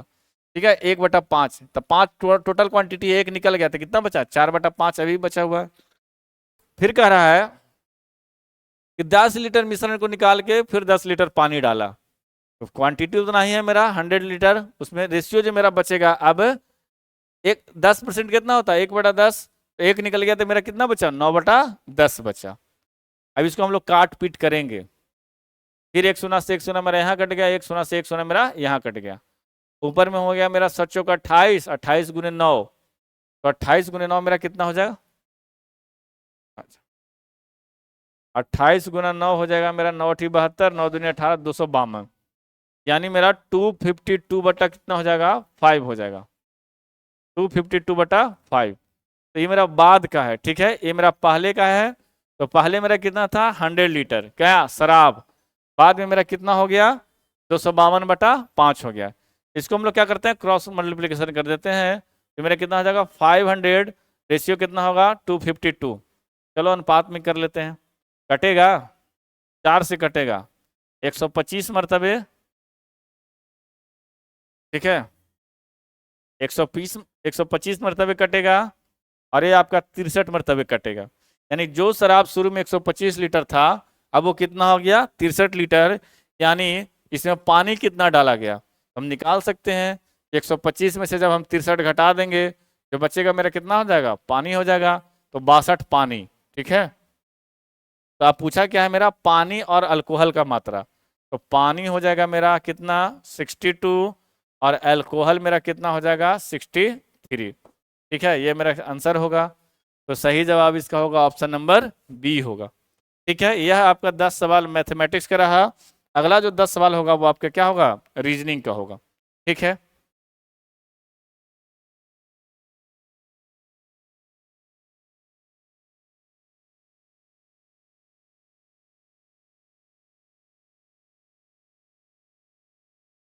चलिए अगला 10 सवाल रीजनिंग की तरफ चलते हैं। इस प्रकार के सवाल में सबसे पहले आपको टोटल नंबर्स गिनना होगा, 1 2 3 4 5 6 7 8 9 10 11 12 13 14 15 16 17 18 19 20 21। 21 अगर है तो इसको हम लोग मल्टीप्लाई फैक्टरिंग करेंगे तो 3 या 7। ठीक है, यह जो पेयर बनेगा या तो 3 का बनेगा या तो फिर 7 का बनेगा। तो 3 का देख लेते हैं, FDD नहीं बन रहा। 7 का देखते हैं, FD, 1 2 3 4 5 6 7, यहाँ से लेके यहाँ तक मेरा एक सीरीज, फिर यहाँ से लेके यहाँ तक मेरा क्या होगा, एक सीरीज, 1 2 3 4 5 6 7, फिर यहाँ से लेके हमारा यहाँ तक एक सीरीज। ठीक है, बन जा रहा है। तो F के बाद D है। ठीक है, और यहाँ भी क्या है, D है, तो यहाँ मेरा क्या होगा, D होगा। ठीक है, डबल D के बाद क्या था मेरा, FDD E, FDDEDF। ठीक है, यहाँ पे होगा F D D E D F, F D D, यहाँ पे भी ई होगा। डबल ई तो लास्ट में मेरा एक ही ऑप्शन में है, ऑप्शन नंबर डी में। लास्ट का में दो क्या होगा, ई होगा, तो इसमें नहीं है, इसमें है, एक में है, में देख लेना पड़ेगा। एफ डी डी एफ, चलो भाई ठीक है। यहाँ भी ई होगा, यहाँ भी ई होगा, ठीक है। तो double E double D, option number D ही जा रहा है, option number D is the right answer. वैसे इसमें देख लेना है कितना का पेयर बन रहा है, 3 का बन रहा है, 7 का बन रहा है, 4 का बन रहा है, 5 का बन रहा है, उस हिसाब से आप इसको कर लोगे, ठीक है। चलिए अगला सवाल कह रहा है कि एक निश्चित कूट भाषा में कुछ बताया गया है। कह रहा है कि प्लस जो साइन है वो क्या क्या डिनोट करता है, माता को, माइनस जो है वो पति को, गुना जो है पिता को, और भागा जो है पुत्री को। तो के जो है, के भागा एल, यानी के पुत्री है किसकी, एल की, तो के होगी डाउटर किसकी, एल की, ठीक है। कहता है एल माइनस एम, तो माइनस, माइनस का मतलब ए बी का पति है, तो एल जो है वो हस्बैंड है किसका, एम का, ठीक है। फिर प्लस एन, मतलब ए जो है बी की माता है, तो एम प्लस एन, यह माँ है इसकी, एन का, ठीक है। तो ये दोनों शादीशुदा मैरिड कपल, एन की पुत्री, और ये मेरा एन है, तो एन के बारे में पता नहीं पुत्र है कि पुत्री है। कहता है कि एन गुने ओ, तो गुना का मतलब है कि ए जो है बी का पिता है, तो यहाँ पे एन हो जाएगा मेरा पिता हो जाएगा, किसका हो जाएगा, ओ का पिता हो जाएगा, ठीक है। तो ए दोनों भाई बहन, और ये क्या हो गया, ओ हो गया। तो कहता है कि के ओ से किस प्रकार संबंधित है, तो के तो इसकी बुआ लगी ना, ओ का, तो फादर सिस्टर हो जाएगा, option number A is the right answer, पापा की क्या है, बहन है। चलिए अगला सवाल कहता है कि निम्नलिखित में कौन सी संख्या दी गई श्रेणी में प्रश्न चिन्ह को प्रस्थापित करेगी। 7 का जो संबंध है 13 से, 13 का क्या संबंध होगा आगे, जिनका संबंध 145 से होगा, 721 का संबंध है 4321 से। अब तो एक देखिएगा कि 7 गुना 2 करेंगे तो मेरा कितना हो जाएगा, 14, और 14 में अगर हम 1 करेंगे तो कितना हो जाएगा मेरा, 13 आ जाएगा मेरा आंसर, ठीक है। तो कहने का मतलब कि जब गुना 2 से किया है तो घटाया 1 से, यानी जितना संख्या से गुना करेंगे उससे एक कम वाली संख्या से क्या करेंगे, उसको घटा देंगे। अगला हम लोग करके देखते हैं, वेरीफाई भी तो करना है। तो 13, तो 2 से गुना किए थे, तबरी कितना से करेंगे, 3 से गुना करेंगे, और घटाएंगे कितना, 2 से गुना किए थे तो 1 घटाए थे, तो 3 से गुना करेंगे तो कितना घटाएंगे, 2 घटाएंगे, तो 13 39 माइनस 2 बराबर कितना आ जाएगा, 37। 37 तो ऑप्शन में है, लेकिन हमें 145 को भी चेक करना पड़ेगा। तो 37 अगला बार कितना गुना होगा, 2 3, इसके बाद 4 गुना होगा, और घटाएंगे कितना, 3 घटाएंगे, तो 7 का मेरा कितना हो जाएगा 28, और 3 का 12, और तो कितना हो जाएगा 14, 14 में से 3 जाएगा तो 145। तो यह वाला मेरा सीरीज क्या कर रहा है, फॉलो कर रहा है, ठीक है। तो इस हिसाब से हम लोग को दूसरा वाला निकालना था, तो आंसर कितना आएगा, 37 आएगा, यानी जिससे गुना कर रहा था उससे एक कम से घटा रहा था, और ये सीक्वेंस बढ़ता जा रहा था। अगला सवाल कहता है कि 30 का संबंध 20 से है, ठीक है, और 20 का संबंध किससे होगा, जो कि आगे वाला संबंध किससे होगा, 60 से होगा। बहुत थोड़ा सा दिमाग लगाने वाला सवाल है। कहता है कि 30 का संबंध किससे है, 20 से, लिख दे रहे इधर, फिर ब्रैकेट, फिर इधर 60, और फिर इधर कितना 140। तो 30 का हम लोग अगर आधा करें तो 0.5 से गुना करें 30 में, और फिर जो उसमें क्या करें 5 जोड़ दें, तो 30 के आधा कितना होता है 15, 15 में 5 हम जोड़ दिए तो कितना हो गया 20 हो गया। अब 20 है तो 20 में हम 1 से गुना करेंगे, इस बार 10 जोड़ेंगे, ठीक है। तो 20 में 1 से गुना किए 10 जोड़े तो कितना आ गया मेरा 30 आ गया, यानी 0.5 से हम लोग कितना किए 1 किए, तो 1 से इस बार हमें कितना गुना करना पड़ेगा 1.5 गुना करना पड़ेगा। पहले 5 जोड़े फिर 10 जोड़े, अभी 15 जोड़ेंगे, तो जब 30 में 1.5 से गुना करेंगे तो 45, 45 में 15 जोड़ेंगे तो कितना हो जाएगा मेरा 60 हो जाएगा। ये मेरा क्या करेगा, क्वेश्चन को क्वालिफाई कर गया। तो इसका जो सही आंसर होगा कितना होगा मेरा 30 होगा, option number A is the right answer, ठीक है। 0.5 से गुना, फिर 1 से गुना, फिर 1.5 से गुना, फिर आगे 2 से गुना होगा, 5 जोड़े हैं, 10 जोड़े हैं, 15 जोड़े, फिर आगे 20 जुड़ता जाएगा। ठीक है।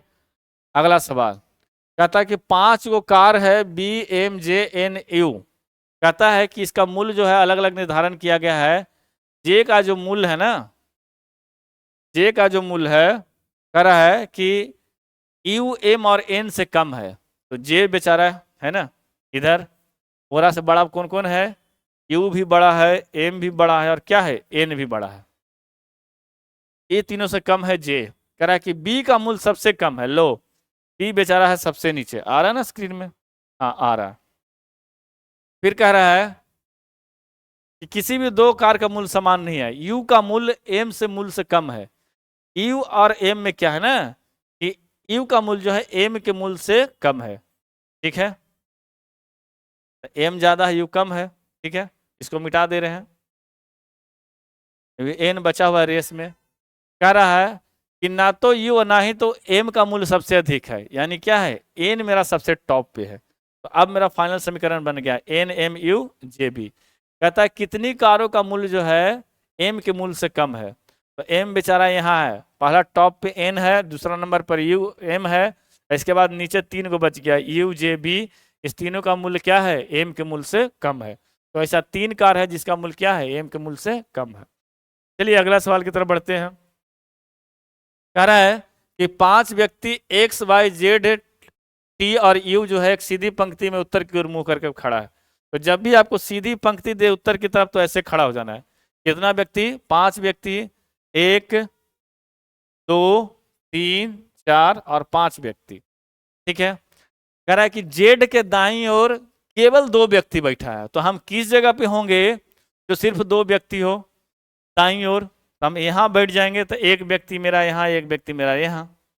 कहता है कि बाई के दाईं ओर केवल 3 व्यक्ति है, तो 3 व्यक्ति हम छोड़ देंगे, तुम नहीं हो जाएगा। बाई के दाईं ओर है ना, तो दाईं ऐसे ही जाएगा।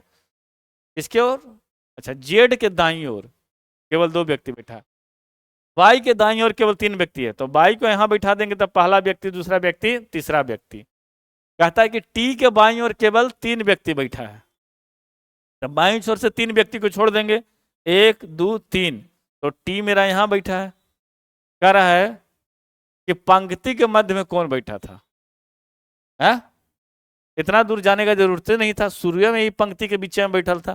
सवाल कुछ और पूछना चाहिए था। पंक्ति के बीच में क्या बैठा है? जेड बैठा हुआ है, ऑप्शन नंबर सी। अगला सवाल, यह सवाल जो है ना, आप मुझे इसका जवाब कमेंट बॉक्स में दीजिएगा, क्योंकि इसको बनाने के लिए मेरे पास स्पेस भी नहीं बचा है। और थोड़ा पानी वानी पी लेते हैं, पी लें कि लगातार पढ़ाते रहें? लगातार करिए लेते हैं खत्म। स्क्रीन पर देख लीजिए सवाल अच्छे ढंग से, थोड़ा सा इसमें दिमाग लगाना पड़ेगा, और इसका जवाब हमें कमेंट बॉक्स में दीजिएगा। ठीक है, देख लें सारे लोग। चलिए अगला सवाल कह रहा है कि दिए गए प्रश्नों के विकल्पों में से कोई एक अन्य है जो भिन्न संख्या, उसको पहचानना है आपको। 727 दिया हुआ है, 491, 638, 576 दिया हुआ। तो यहाँ पे ऑप्शन मेरा 2 गो हो गया। एक तो 576 जो हो गया मेरा क्या हो गया? स्क्वायर हो गया। किसका स्क्वायर हो गया भाई? 24 का हो गया। एक आप ऐसे देखिएगा कि सभी संख्याओं को जोड़ के सम संख्या आ रहा है और सभी संख्याओं को जोड़ के विषम संख्या आ रहा है, उस आधार पर भी छाट सकते हैं। तो 714 2 16, जब इसको जोड़ें तो सम संख्या। 9 4 13 1 14, जब इसको जोड़े तो सम संख्या। 6 3 9 9 8 1 17, इसको जोड़े तो क्या गया? विषम संख्या। 6 7 5 12 6 18, इसको जोड़े तो क्या हो गया? सम संख्या। तो यह आपको आंसर नंबर बी सी भी है, ऑप्शन नंबर क्या है? डी भी है। सी किस आधार पे है कि जोड़ने पर विषम संख्या आ जाता है, बाकी सब सम संख्या है। और डी किस आधार पे है कि 576 जो है क्या है? परफेक्ट स्क्वायर है किसका? 24 का। ठीक है, चलिए अगला सवाल की तरफ बढ़ते हैं। कह रहा है कि कुछ वॉच जो है घड़ियां हैं, तो हम कुछ वॉच बना लेते हैं, यहाँ पे लिख देते हैं कि कुछ वॉच जो है क्या है? घड़ियां हैं। तो कुछ में ऐसे ही इंट्रैक्शन होता है। घड़ी एक अंग्रेजी में लिखा हुआ है, एक हिंदी में लिखा हुआ है। कहता है कि सभी घड़ियां क्या है? काली है। तो सभी घड़ियां क्या हो गया? काली हो गया। कहता है कि सभी काली क्या है? बड़ी है। तो सभी काली क्या है? बड़ी है। यही तो मेरा कथन दिया, निष्कर्ष क्या दिया?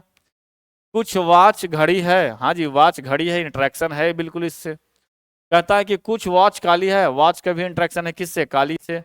तो एक और दो दोनों क्या कर रहा है, फॉलो कर रहा है। तो option number C, both conclusion 1 and 2 follows, दोनों क्या करते हैं, फॉलो कर रहे हैं। ठीक है, चलिए अगला सवाल कहता है कि दी गई श्रृंखला को पूरा करने के लिए कौन सा अक्षर समूह जो है इसको प्रस्थापित करेगा। अब देखते हैं, अल्फाबेटिकल सीरीज है तो पी का मान कितना होता है, 16 होता है। ठीक है, टी का मान कितना होता है, 20 होता है। तो कितना बढ़ा, 4। तो अगला 4 जब बढ़ेगा तो 20 और 4 24 कितना होता है, x होता है। यानी सेंटेंस मेरा किससे चालू होगा, x से। कि W से मेरा होगा नहीं, V से मेरा होगा नहीं, B से नहीं। ऑप्शन नंबर क्या होगा, डी होगा। आगे बढ़ने का जरूरत ही नहीं है, आप यहाँ से भी डायरेक्ट क्या सकते हैं। P 16, B क्या 20, फिर अगला 24 होगा तो x से चालू होगा तो x तो ऑप्शन नंबर डी ही में है। यहीं से आप क्या करोगे, आंसर मार के निकल जाओगे। तो 10 सवाल मैथ का, 10 सवाल रीजनिंग का। अगला 10 सवाल इंपॉर्टेंट कंप्यूटर का। चलिए देखते हैं, कहता है कि MS एक्सेस में नेविगेशन पैन को दिखाने के लिए तथा छिपाने के लिए क्या उपयोग किया जाता है। जस्ट इसके पिछला वाला सेट में भी MS एक्सेस से दिए थे सवाल, है ना, और वहां पे बोले थे कि सेव एज जो ऑप्शन है वो किससे होता है, तो F12 से। किससे, F12 से हम लोग क्या करते हैं, सेव एज करते हैं। स्केप से क्या करते हैं हम लोग, किसी भी चीज से बाहर आ जाते हैं। और इसका जो सही है, नेविगेशन पैन दिखाने के लिए हम लोग क्या करते हैं, या छिपाने के लिए F11 का इस्तेमाल करते हैं। किसका, F11 का। और यहाँ पे F9 जो है करता है refresh the content of A lookup field, list box और कॉम्बो बॉक्स। एक हम लोग क्या करते हैं, रिफ्रेश के लिए F5 का इस्तेमाल करते हैं, है ना। लेकिन यहाँ पे कह रहा है कि कोई खास लिस्ट बॉक्स में हो, कॉम्बो बॉक्स, है ना, कह रहा है कि the refresh the content of A lookup field list box. किसी खास प्रकार के, है ना, लिस्ट बॉक्स में कंटेंट को रिफ्रेश करने के लिए क्या करते हैं, MS एक्सेस में F9 का इस्तेमाल करते हैं। तो MS एक्सेस में सेव एज के लिए क्या, F12। नेविगेशन पैन को दिखाने या छिपाने के लिए क्या, F11। स्केप का मतलब, ESC का मतलब तो जान ही रहे हैं, स्केप करना, निकलना है किसी चीज से। और किसी खास जगह कंटेंट को जो लिस्टिक बना हुआ उसको क्या करना है, क्या रिफ्रेश करने के लिए F9। चलिए अगला सवाल कहता है कि MS वर्ड 2007 में, ठीक है, अल्ट प्लस एन का क्या मतलब होता है। तो अल्ट प्लस एन जो हम लोग इस्तेमाल करते हैं इंसर्ट टैब के लिए। किसके लिए, इंसर्ट टैब के लिए। किसमें, MS वर्ड 2007 में। लेकिन होम टैब के लिए हम लोग क्या इस्तेमाल करते हैं, अल्ट प्लस H का इस्तेमाल करते हैं। डिजाइन टैब के लिए हम लोग क्या करते हैं, अल्ट प्लस G का इस्तेमाल करते हैं। और व्यू टैब के लिए क्या करते हैं, अल्ट प्लस W का। ठीक है, तो अल्ट प्लस एन मेरा क्या हो गया, insert tab. Alt plus H मेरा होम टैब। डिजाइन टैब के लिए क्या हो गया, अल्ट प्लस G। और व्यू टैब के लिए क्या हो गया, अल्ट प्लस W हो गया। अगला सवाल कहता है कि कंप्यूटर चिप्स अन्य उपकरणों जैसे कार, इलेक्ट्रॉनिक, थर्मोस्टेट तथा स्मार्ट कार्ड के अंदर रहते हैं, उस कंप्यूटर को क्या कहते हैं। ठीक है, उस कंप्यूटर को कहते हैं एम्बेडेड। क्या कहते हैं, एम्बेडेड। जैसे कहाँ कहाँ मिलेगा आपको, कार में, इलेक्ट्रॉनिक, थर्मोस्टेट में, स्मार्ट कार्ड वगैरह के अंदर आता है, वो सब किसके अंतर्गत आते हैं, एम्बेडेड के आते हैं। माइक्रो के कौन कौन अंतर्गत आता है, जैसे डेस्कटॉप हो गया, लैपटॉप हो गया, टैब, स्मार्टफोन, ये सब क्या है, आपका माइक्रो का उदाहरण है। मेन फ्रेम कंप्यूटर, जो बड़े बड़े कंप्यूटर्स होते हैं, जैसे यूनिवैक जो स्टार्टिंग में आया था वो सब क्या था, मेन फ्रेम था। IBM 7 ये सब जो क्या है वो मेन फ्रेम है। रोबोटिक तो आप जान ही रहे हैं, रोबोट का जमाना धीरे धीरे आ ही रहा है। अगला सवाल कहता है कि निम्नलिखित में कौन सा कमांड ऑपरेटर टाइप की गई सामग्री को प्रिंट करने के लिए प्रिंट कर सकता है। एक तो कंट्रोल प्लस P डाले तो प्रिंट हो गया, लेकिन अगर इसमें से आपको चुनना होगा तो वो कौन सा बटन है जिसको आप डालिएगा तो क्या हो जाएगा, कोई भी ऑब्जेक्ट जो है वो प्रिंट होगा। तो control plus shift plus F12 is the right answer. कि कंट्रोल के साथ शिफ्ट डालेंगे, उसके बाद F12 डालेंगे तो क्या हो गया, कमांड की गई ऑपरेटर सामग्री क्या कर सकते हैं हम लोग, प्रिंट कर सकते हैं। लेकिन इसके अलावा भी कुछ ऑप्शन था कि control plus shift plus F8 करेंगे तो क्या होगा, एक्टिव रेक्टेंगुलर मोड हो जाएगा। ठीक है, एक्टिव क्या हो जाएगा, रेक्टेंगुलर मोड हो जाएगा। इसके बाद है कंट्रोल प्लस शिफ्ट के साथ हम अगर F1 करेंगे तो एक्सेल में क्या होगा कि डिस्प्ले और हाइड द रिबन। ठीक है, कहाँ पे, एक्सेल में। एक्सेल में रिबन को अगर हाइड और डिस्प्ले करना होगा तो क्या करेंगे, कंट्रोल के साथ शिफ्ट और शिफ्ट के साथ क्या करेंगे, F1 दबाएंगे। ठीक है, अगला सवाल कहता है कि सेलेरॉन, पेंटियम और कोर सीरीज किस प्रकार के हैं। इसमें सेलेरॉन दिया हुआ है, पेंटियम दिया हुआ, कोर जो है किस प्रकार का एग्जाम्पल है। यह है आपके जितने हैं क्या है, कंप्यूटर के प्रोसेसर हैं। क्या है, कंप्यूटर के प्रोसेसर है। कौन कौन, सेलेरॉन है, पेंटियम है और कोर सीरीज है। ठीक है, अगला कह रहा है कि खाली स्थान है कि एक नेटवर्क पर फैली कंप्यूटिंग है और इसमें इंटरनेट जैसे रियल टाइम संचार नेटवर्क के माध्यम से बड़ी संख्या में कंप्यूटर जुड़े होते हैं, तो उसको हम लोग बोलते हैं क्लाउड कंप्यूटिंग। ठीक है, जैसे बहुत सारे टीचर वगैरह क्लास लेते हैं ना, ठीक है, तो क्या उनको सर्वर की जो आवश्यकता होती है, ठीक है, तो सर्वर रहते हैं तो एप्लीकेशन पर लाइव क्लास ले आते हैं, तो क्या जरूरत होता है उनको, क्लाउड होस्टिंग का। तो ये इसी प्रकार से यहाँ से बड़ी संख्या में कंप्यूटर जुड़े हैं, दैट मीन्स वो क्या है, क्लाउड कंप्यूटिंग का पार्ट है। चलिए ठीक है, अगला सवाल कहता है निम्नलिखित में कौन सा वायरस कंप्यूटर सिस्टम को बूट करते समय उस पर हावी हो जाता है और सूचना को नष्ट कर देता है। वायरस आपके सिलेबस में दिया हुआ है, वायरस को आपको अच्छे तरीके से पढ़ना है। स्टार्टिंग जब पहला टेस्ट हुआ था तो वहां पे मैंने ट्रोजन वायरस की चर्चा किया था कि यह जो वायरस है एमएस वर्ड में वर्ड फाइल को क्या करता है, खराब कर देता है। ठीक है, यहाँ पे जो वायरस होगा कि कंप्यूटर सिस्टम को बूट करते समय जो अटैक कर देता है वो स्टील्थ वायरस है। कौन है, स्टील्थ वायरस है। ठीक है, और ट्रोजन वायरस कहाँ होता है, एमएस वर्ड के वर्ड फाइल में। पॉलीमॉर्फिक वायरस क्या होता है, किसी प्रकार का कोडिंग किया हुआ सिग्नेचर है उसको वो क्या करता है, नष्ट कर देता है। स्पेस फिलर वायरस जो है, जहां भी स्पेस डॉक्यूमेंट में देखेगा एमपीटी है वहां पे वो क्या कर जाएगा, घुस जाएगा।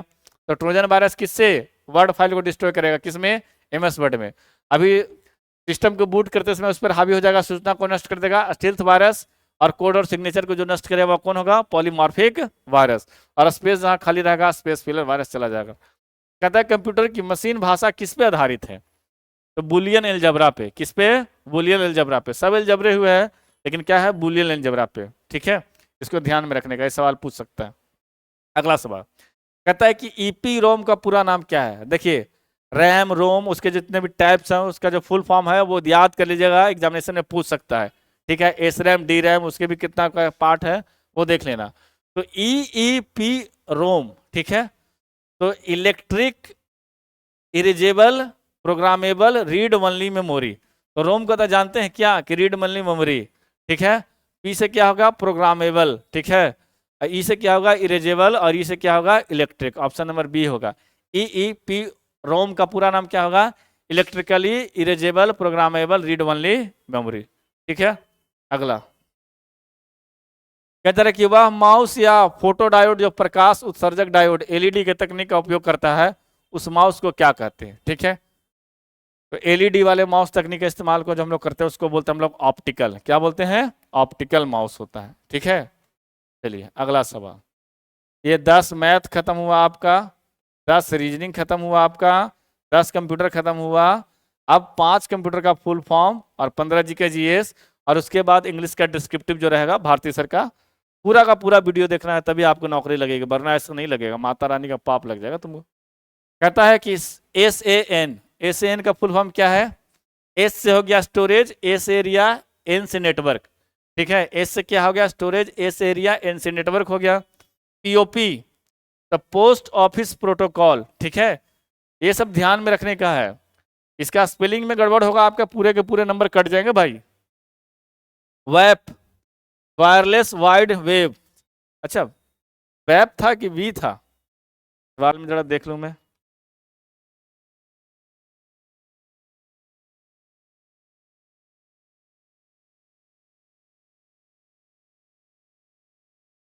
इसको तो रहने दो।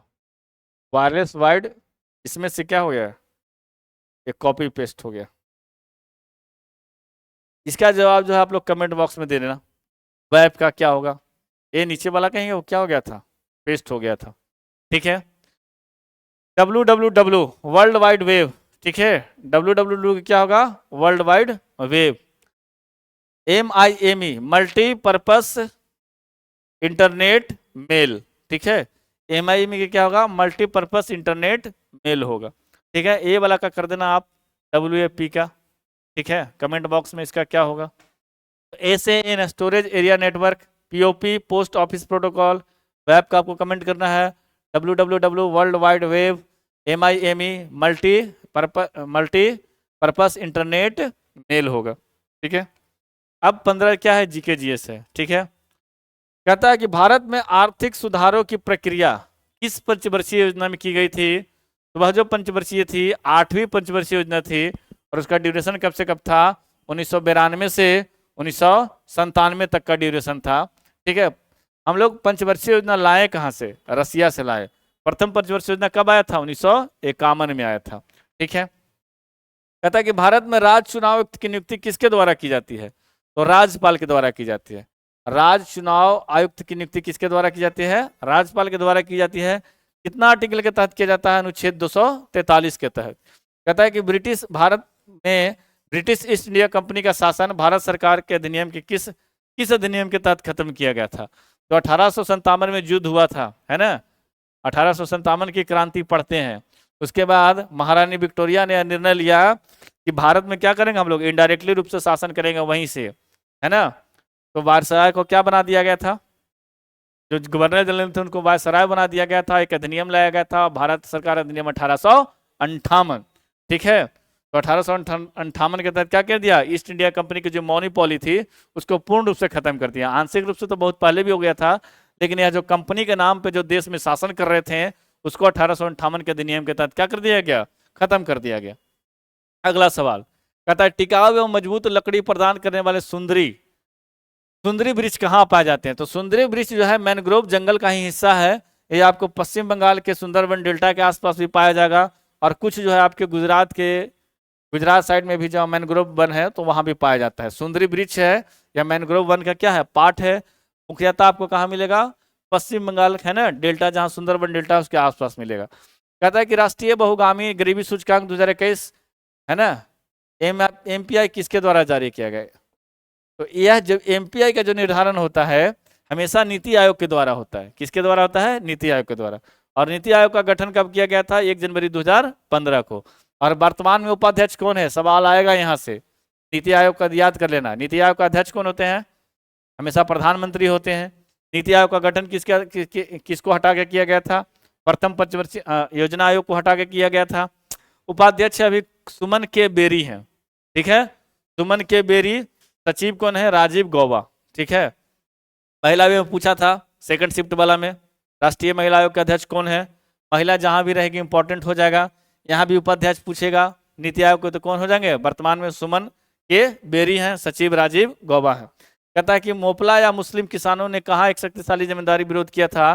तो केरल में। कहाँ किए थे? केरल में। कहता है कि राष्ट्रीय खेल विश्वविद्यालय किस राज्य में है? तो राष्ट्रीय जो खेल विश्वविद्यालय है वो मणिपुर में है। कहता है ग्रह के बाहर से अंदर पृथ्वी की सतह पर जाने क्रम क्या है? तो बाहर में क्या है? क्रस्ट है, भूपर्पटी। फिर क्या आपको मिलेगा? मेंटल मिलेगा। और नीचे में क्या मिलेगा? कोर मिलेगा, ठीक है। कहता है कि विश्व में हरित क्रांति के रूप में किसे जाना जाता है? तो नॉर्मन बोरलॉग को जाना जाता है। भारत में कौन जाने जाते हैं?